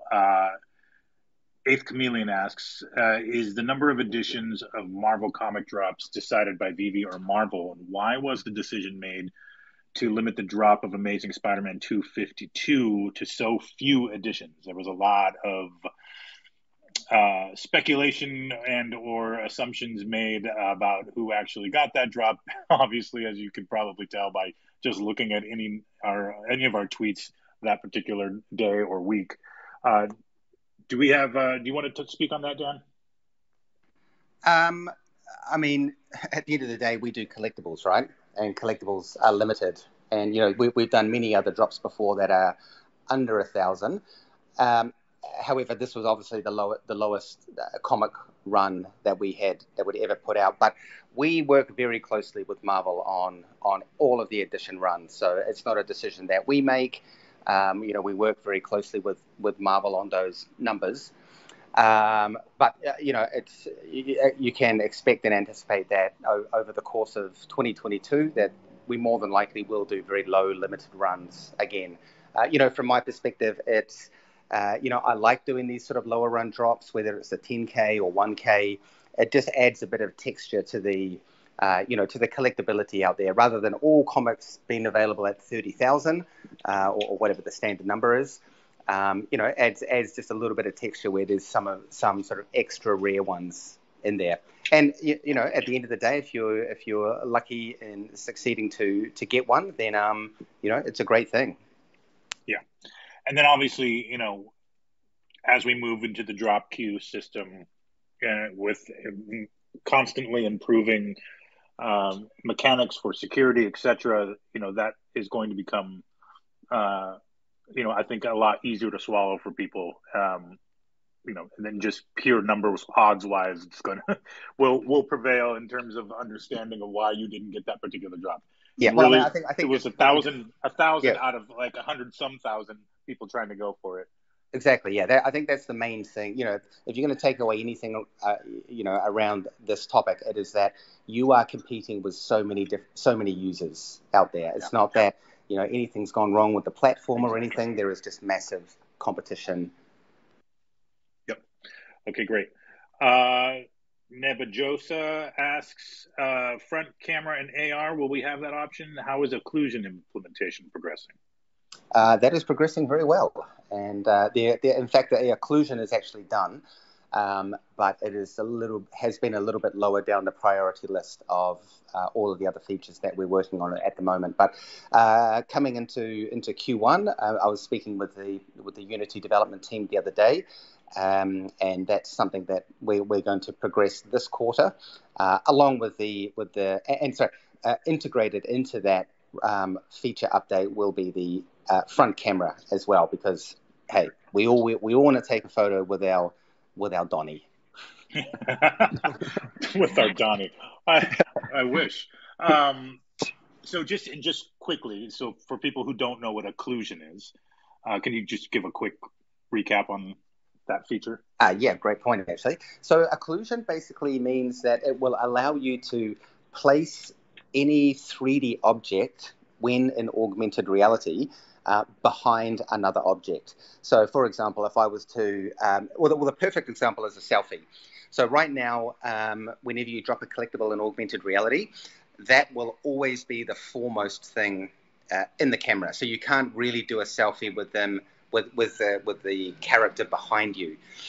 So once we implement occlusion, or once we roll occlusion out in the app, what it will do, it will scan you and detect you as a human being, and then it will basically what's referred to as mask out your body and allow you to put the collectibles behind you or behind any other object. So the ultimate outcome is it just means that the collectibles you place in AR will look far more integrated because they are actually interacting in some way with the environment. Awesome, thank you. Okay, Hasselbeck asks, in the future, is there any plan to get extra points for OG seasons like season 1 and 2? I assume for Master Collector Program. Not yet. I did consider that, as we were going through the MCP. What's more likely going to happen is that when we roll out the achievement badges, which is I believe, one of the last phases of the MCP development, you will potentially get badges for, if you have all of the collectibles in season 1, or for example, if you're an OG, if you joined before X date, then we will basically give you an OG badge, which, if any other user visits your profile or sees your profile in the app, you will have like an OG badge next to your name. So yeah, we decided to go down that path rather than add additional complexity into the Master Collector Program, which already has a lot of different point rules. Cool. All right, this next one is from Kyler. It's a bit funny because it is a bit loaded with the assumption that this is happening in the first place. But besides Labbits, is there going to be any other gamification to any current VeVe collectibles? You don't have to say which ones. But before you answer that, let me just say that we love the imagination from our artists. It's one of the reasons why we love working with them, because there's so many possibilities on what to do. I think Frank has been making the rounds, as has Ron English, about what the possibilities are for gamification and interactive type capabilities within the VeVeverse when that comes around. Maybe Jermaine wants to come up and wax poetic on how the Veil are going to deprogram themselves in front of the Darrow within the VeVeverse in real time. But who knows? Who's to say? Do we have any thoughts on that, David and Dan? I know that it's kind of a hot topic in the community across the board of what things we would be able to quote unquote gamify amongst our collectibles in the future. Yeah, a big part of this year will be all about utility. I mean, we have seen, if you're on all 3 series of the wrong serial killers, you got these secret rare popped out. So, I mean, number one is we are always looking to reward collectors in that way. And, I guess some of the stuff that the artists want us to implement is not doable. It just takes a bit of time, and we just need to make sure that we'll put it on the rank. What's most important needs to be done in the tech side. And I think if I can add to that by saying, if you hear an announcement somewhere and it hasn't come from VeVe, please don't take it as gospel, because sometimes I hear some things online and I'm like, oh, cool. Are we doing that? That's great. But we definitely, we definitely exploring new ways to make these more fun, for sure. Awesome. Okay, let's keep it moving here. Energy asks, why and what, if any, significance is there that the VeVe copyright and date wasn't included in the Christmas stamps? Just a design choice, I assume. I'm not too sure, to be honest. Okay, there you go. Irish VeVeer asks, Ritmo, and I think we kind of just touched on this, but I'll ask it anyway because the next 2 questions kind of relate. Ritmo and Book of the Dead saw upgrades last year. Do you expect any other NFTs on the app to receive an update? And then the next person is kind of in the same vein, asking that the website says collectibles can be upgraded and customized. What can we expect here? can and will the drop theme info be changed? For example, if we could remove Deadpool's outfit, which seems to be a hot topic of discussion after it was discovered that if you place Deadpool behind a snow globe, all of a sudden his sweater disappeared. Yeah, well, it was just lucky right? that his red suit didn't come off as well. That now, I mean, there possibly are collectibles that will be updated. Am I going to say what they are? No. You'll just have to wait and see. But in terms of the collectible customization, that is definitely something that we've been looking into for a while. We really see that there is benefit and value. If you own a collectible, but then you could buy some additional, limited edition parts for it that might replace something like, I don't know, let's just say they had a Deadpool's jersey, for example. It's the Christmas one. Maybe, you could swap that out for a picture of David's hair or something. I don't know. But the ability to upgrade and customize collectibles is something that I'm personally quite excited about. All right. Excellent.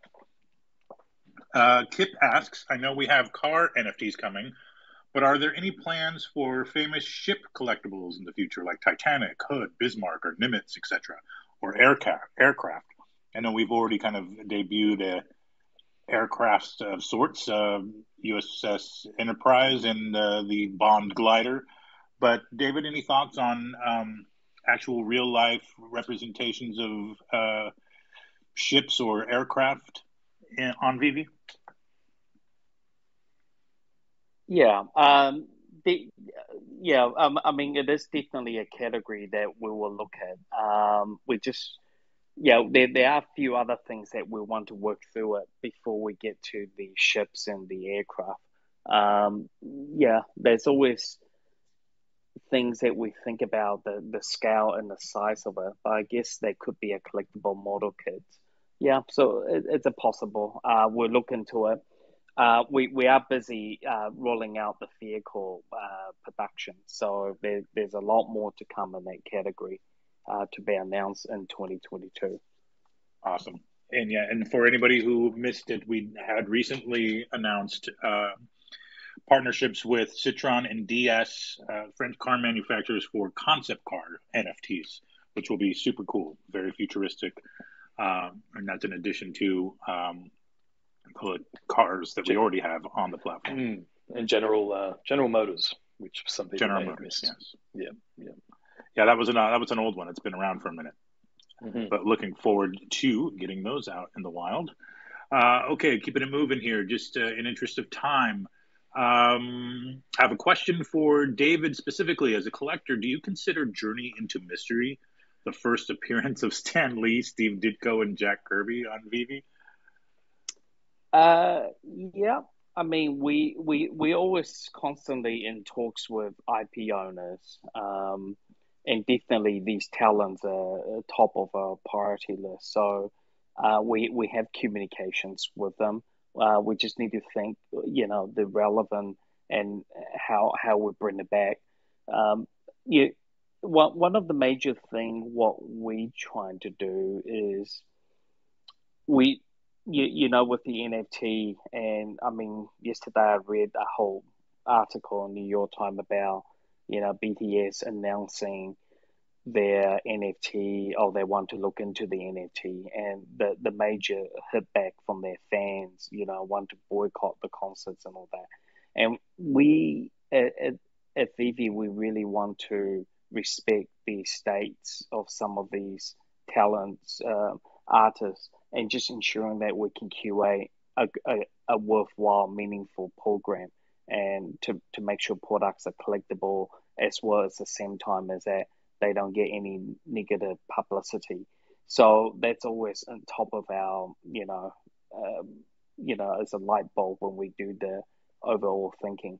But we certainly have been, 2022, one of the things Dan probably didn't cover is that there will be continues a lot of announcement of brand and partnership will be coming, and we may see some talent in this caliber to be joining VeVe as well. Yes, sir. Yes, sir. Really looking forward to some of that.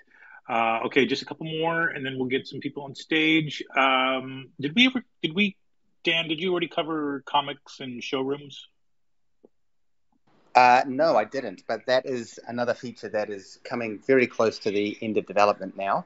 And we do have some pretty cool ideas as to how comics will be presented in the showroom. So over the next few weeks, we should be able to release some more information on that. But I'm looking forward to seeing showrooms that are wallpapered with comic covers. Yeah, absolutely. Now that we have so many comics and more coming, that it's just going to be amazing to kind of set up galleries of all of these iconic issues from Marvel's past, and then any other comics that we happen to bring on the platform. I think it would make it a really, really cool addition to any showroom. Okay, I know we have limited time here, so Chris asks, any update on the ability to sell full sets? Haven't looked into that one just yet, but I know that it is a request from the community. So we've got that in the backlog. There's obviously a fair few things that we need to get through that will take priority, such as localization and all that kind of stuff. So we hear you. It's on the backlog, and hopefully it'll happen this year. Okay, great. Ryan asks, will the OMI amounts needed for staking tiers be known before the token swap? Would be nice to know how much layer 1 versus layer 2 tokens I need. We'll do our absolute best to have that out before the token swap. Okay. All right, we'll go ahead and move now quickly to a couple of people on stage. Again, everybody apologize. Thank you for waiting. We're not going to be able to get to everybody. We're going to wrap this up within the next 10 minutes or so, unless you want to speak directly to me or Reese, which, we're always game to hang out, but don't have a lot of answers. Okay, so while we wait for VeVe Meister to connect, I will bring another just in case here. VeVe Meister, are you there? No, not yet. Twitter's really having a hard time today, isn't it?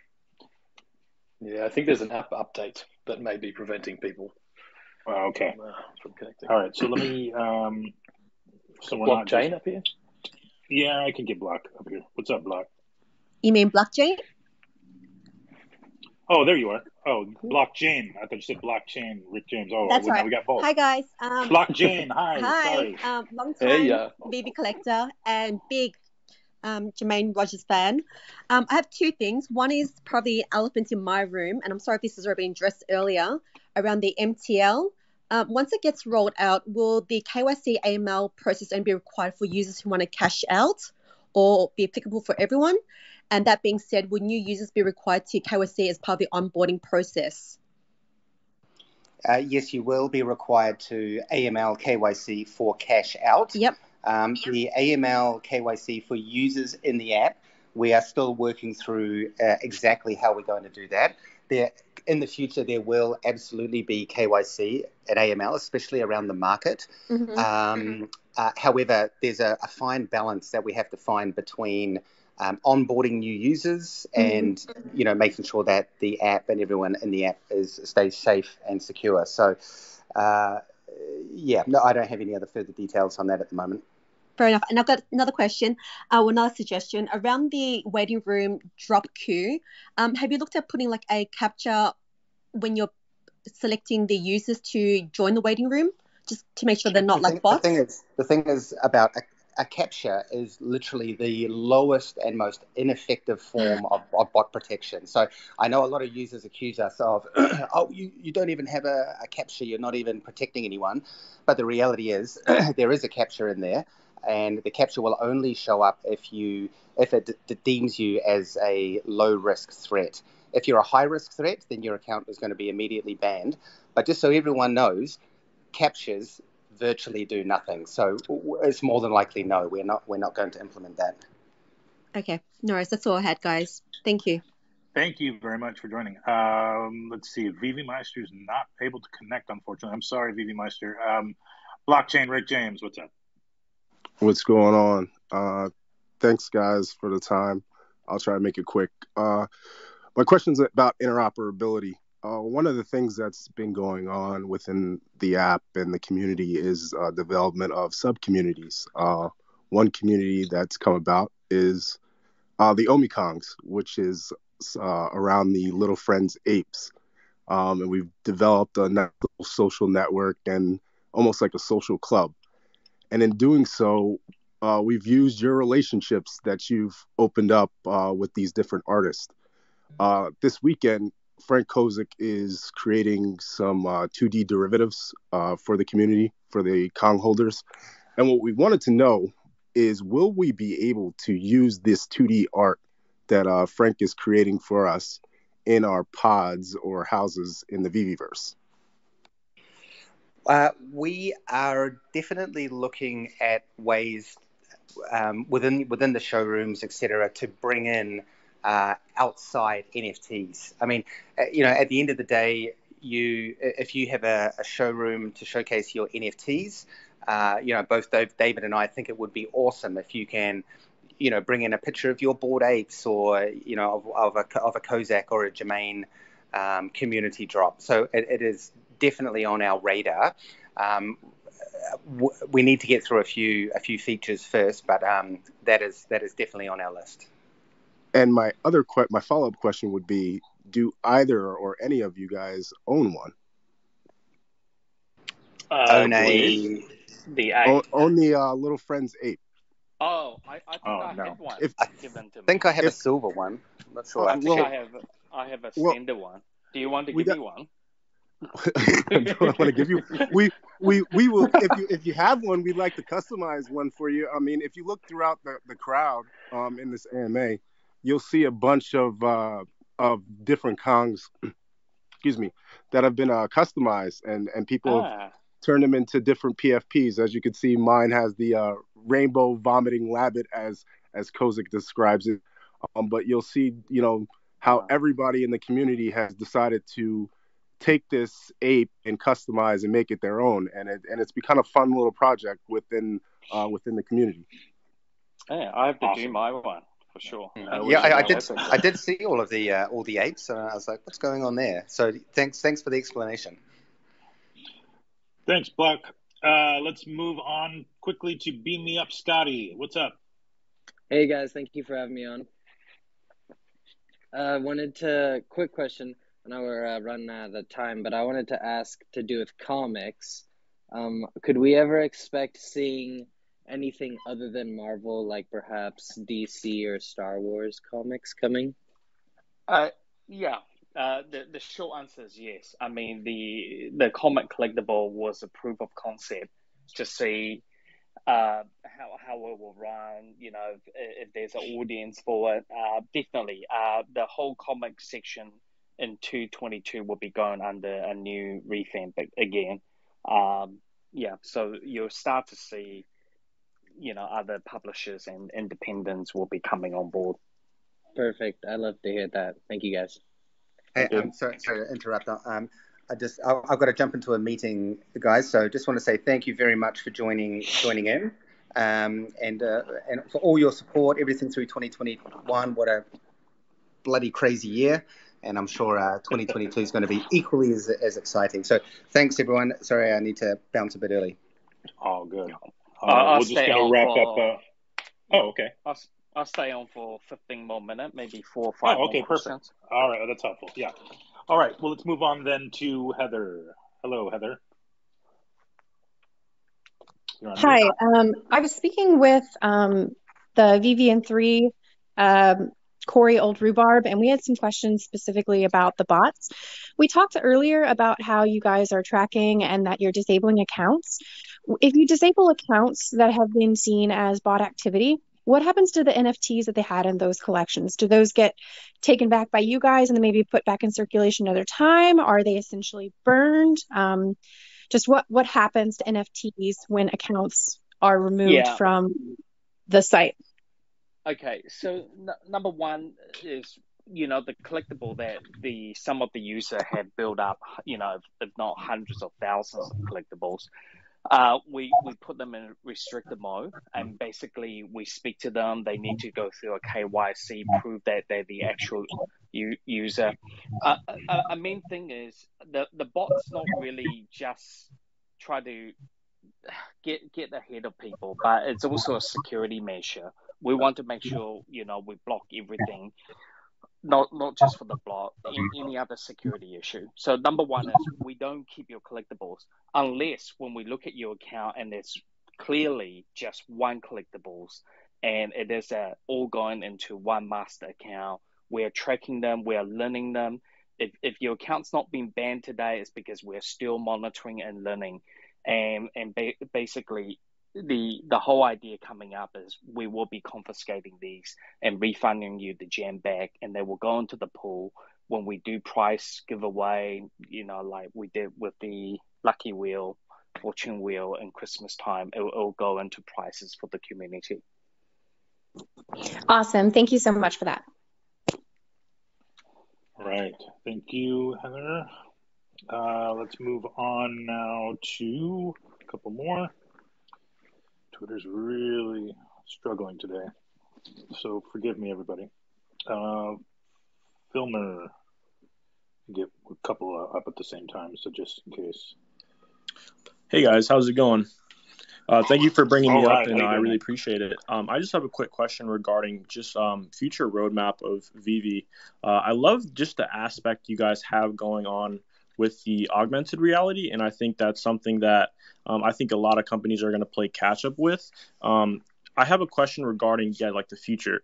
Do you guys plan on having this maybe even, and let's say when Apple releases their glasses, or something where we could use in like an Oculus?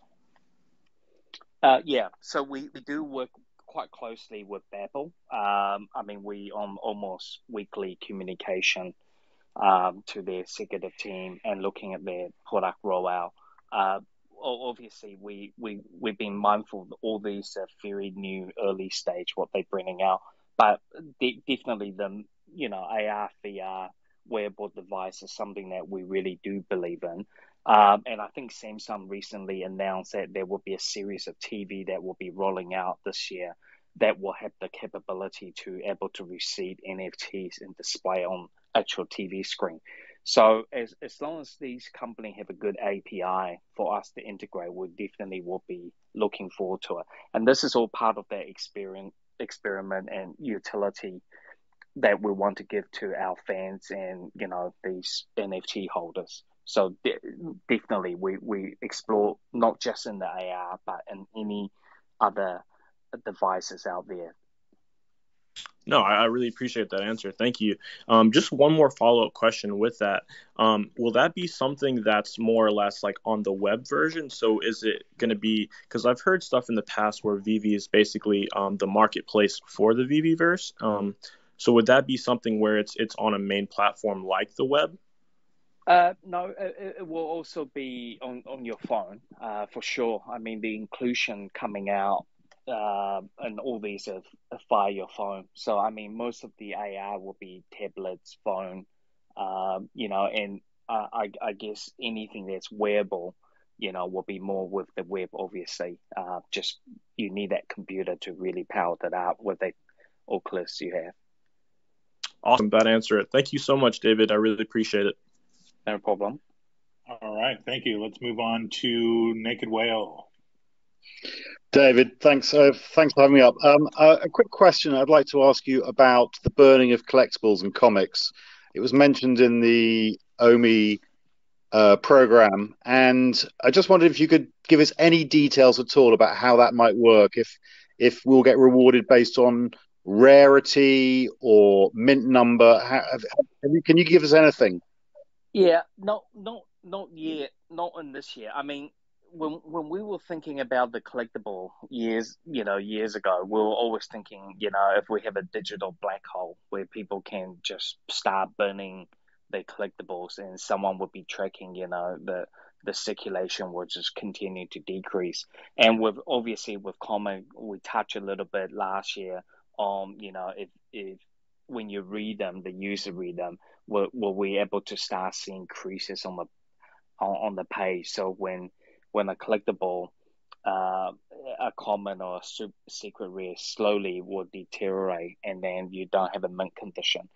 We are going to try to come up with ways where we can make things more scarce, obviously, just like the real world. So if you know anything you see in the real world, we are trying to duplicate that. But nothing has been concrete being set, and we are learning in this space of how we go and do it. And the most important number one is that now all these NFT we have is in layer 2. It gives us more ability to do what we envision to do. So hopefully coming up, maybe it will be like more like a Q3, Q4 type of task of how we do it and how we reward the users doing so. And many thanks. Awesome, thank you. Looks like Jay's still connecting. Yeah, we're struggling today on Twitter, everybody. Okay, I think I'll try one more just in case. Still seeing these spinning wheels. Sorry, guys, for the dead air. Okay. We've got Uncle Jeremy there. Maybe we should get some. Yeah, I saw him. I asked him if he wanted to come up. We do the last wisdom from Uncle Jeremy before we go Okay, on. perfect. How about from Guile? Guile, are you there? Guile Goodell? Yeah. Hi. Hello. Hi. Hello. Hi guys. I'm so excited to see how everything continues to evolve. Hold on, Jeremy. Let's get to Guile, and then we'll come back to you. Guile, you there? Hi guys.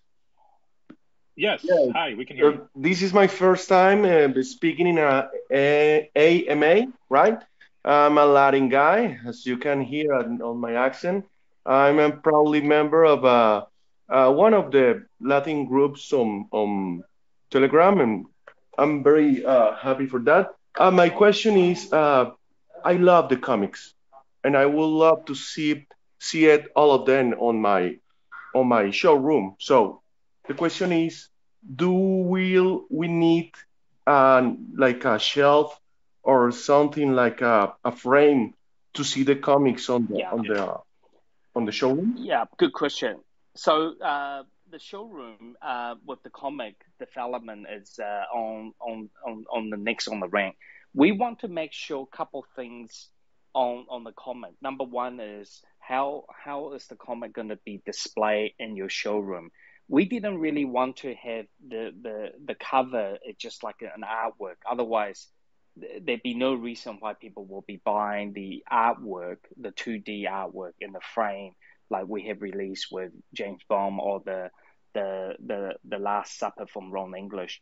So the comic book, when it goes into your showroom, is actually going to look different than how a normal collectible is displayed. You can imagine how a user will be displaying and keeping their comic at their home. You know, how will they be and how they will be differentiated as different type of collectible. We didn't want the comic book to get lost in the collectible sense where people buying it really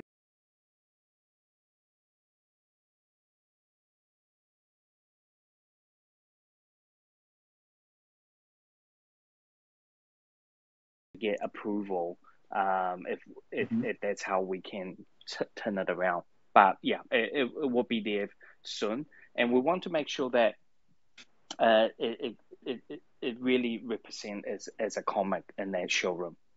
Yes, but that would be awesome. I've been waiting since the beginning when you drop the comics to see the covers, the art covers that I love the most on my showroom. And thank you for all your hard work. All the VeVe team are awesome. Thank you so much. And I just want to say hi to my fellow mates of the Ecomi VeVe en Español. It's one of the Telegram groups. Thank you so much, guys. Excellent. Thanks, Cal. Thank you, now. Bye. All right. Ding dong. Uncle Jeremy's at the door.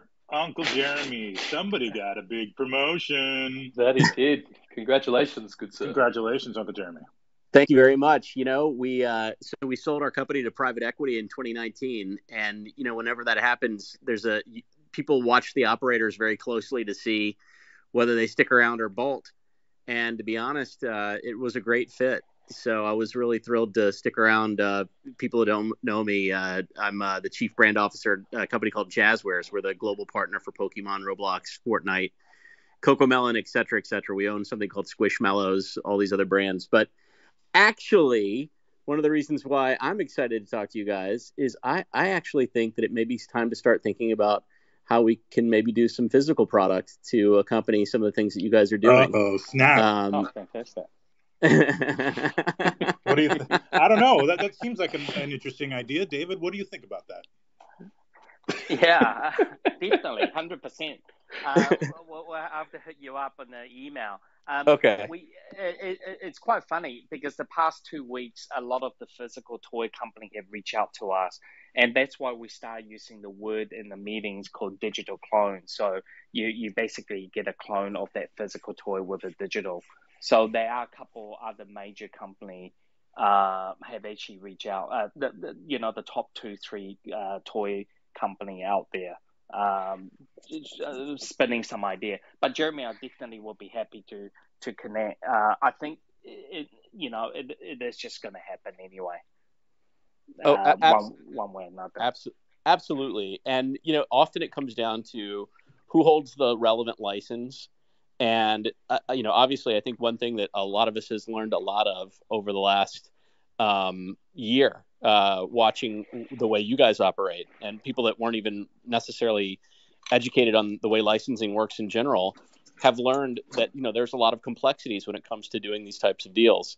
But let's put it this way: there's certainly things that we might be able to do together. But the bottom line is this: you guys are killing it. It's been so exciting to be a part of it. I'm thrilled to be a part of the community, and I'm also thrilled to be, friends with you, all of you. So yeah, wonderful. We love you. Thank you. Yeah, I might regret this, Uncle Jeremy, but is there a particular character or license that you would like to see digitized and paired with a physical thing first?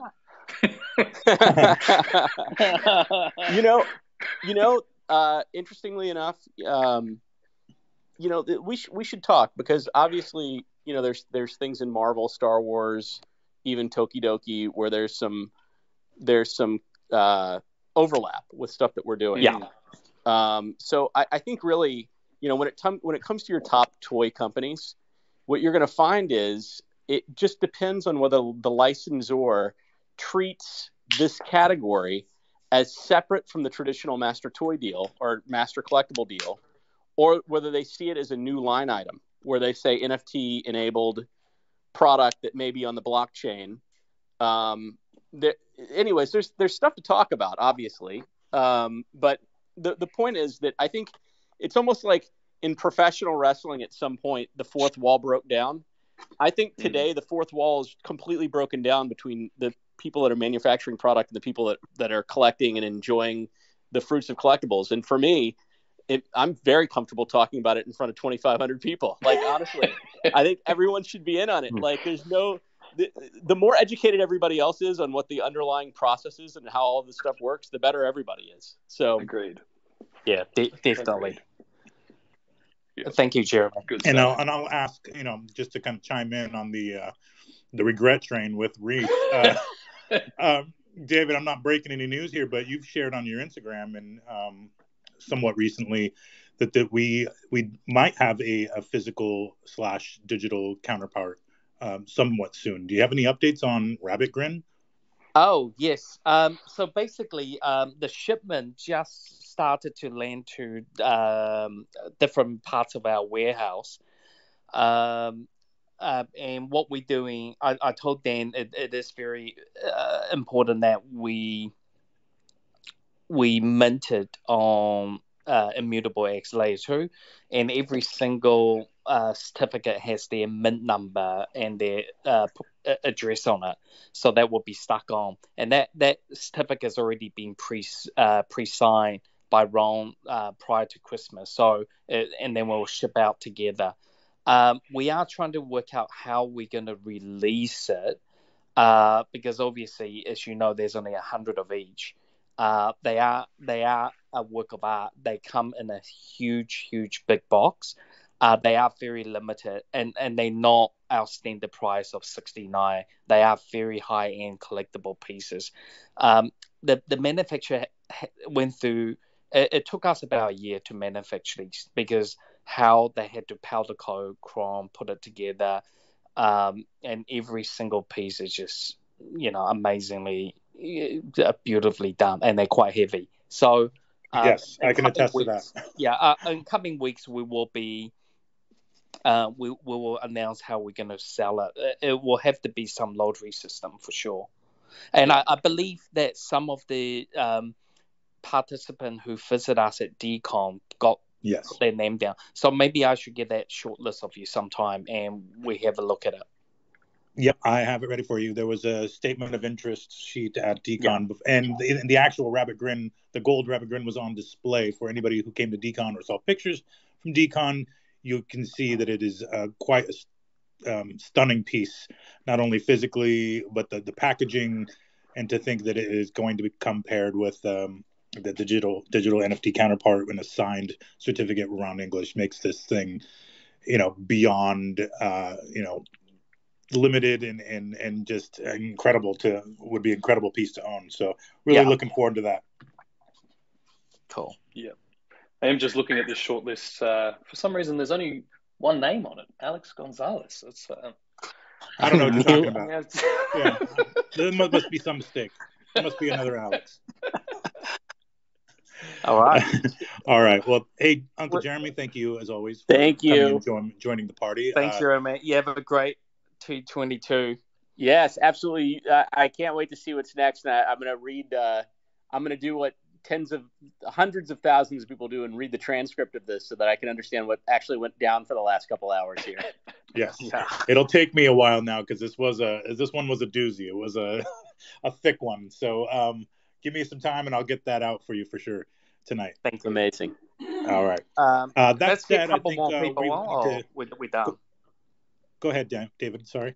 We want a couple more people on, or we. I was going to wrap it up for you, but if you were ready to keep going, I can bring somebody else up if you like. Yeah, maybe we just do last two. Okay. Do you want to? Let's see. Sorry, I didn't have anybody queued, but let me just pick one at random, and that random person is going to be Broccoli Bryce. Let's see if he can connect.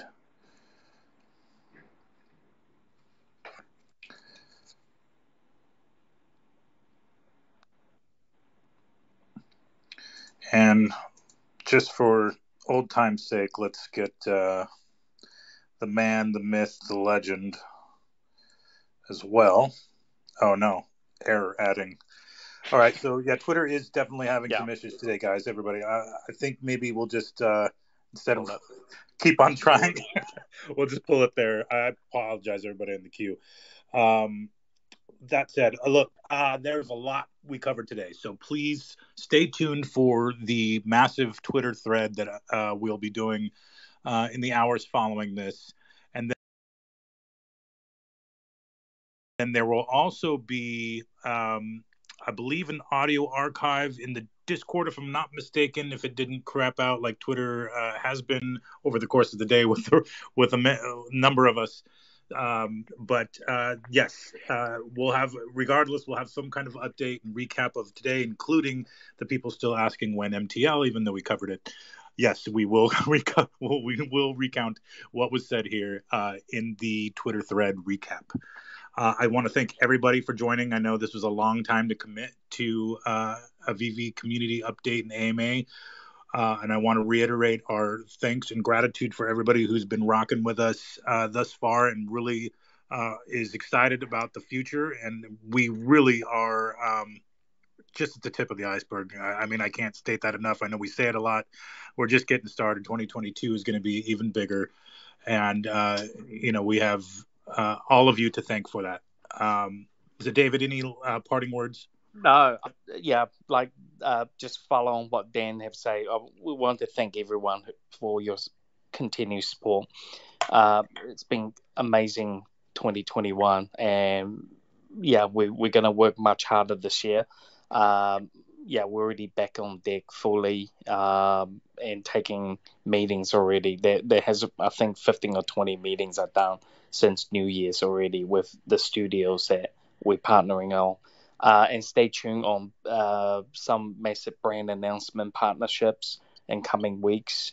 Yeah, and look forward to see some great pictures emerge on social. So yeah, thanks again.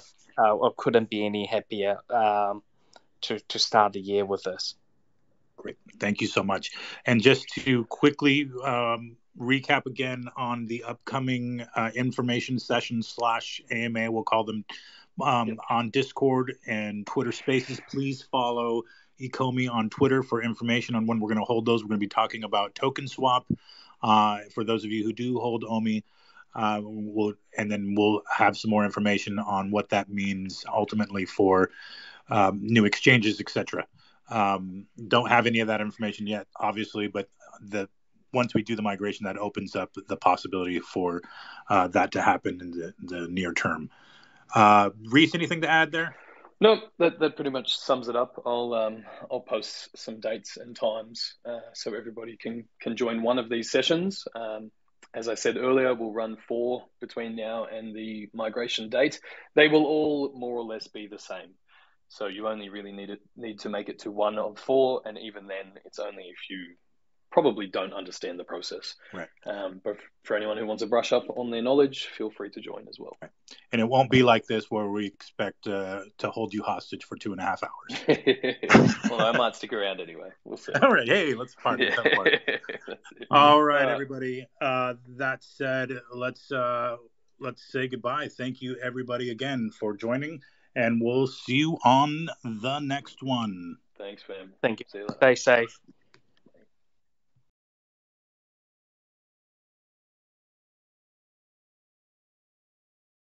So, also das war's jetzt mit dem AMA. Wenn euch das Ganze gefallen hat, lasst mir auf jeden Fall sehr gerne ein Like da, um das Video mehr oder weniger ein bisschen auch zu teilen. Und ansonsten wird es morgen dazu, beziehungsweise heute, dann noch eine Zusammenfassung dazu geben, was die wichtigsten Themen waren. Ich werde das Ganze nochmal ein bisschen auf Deutsch zusammenfassen. Und ansonsten wünsche ich euch auf jeden Fall jetzt noch einen wunderschönen wünsche ich euch auf jeden Fall noch eine wunderschöne Nacht. Macht's gut und wir sehen uns dann auf jeden Fall im nächsten Video.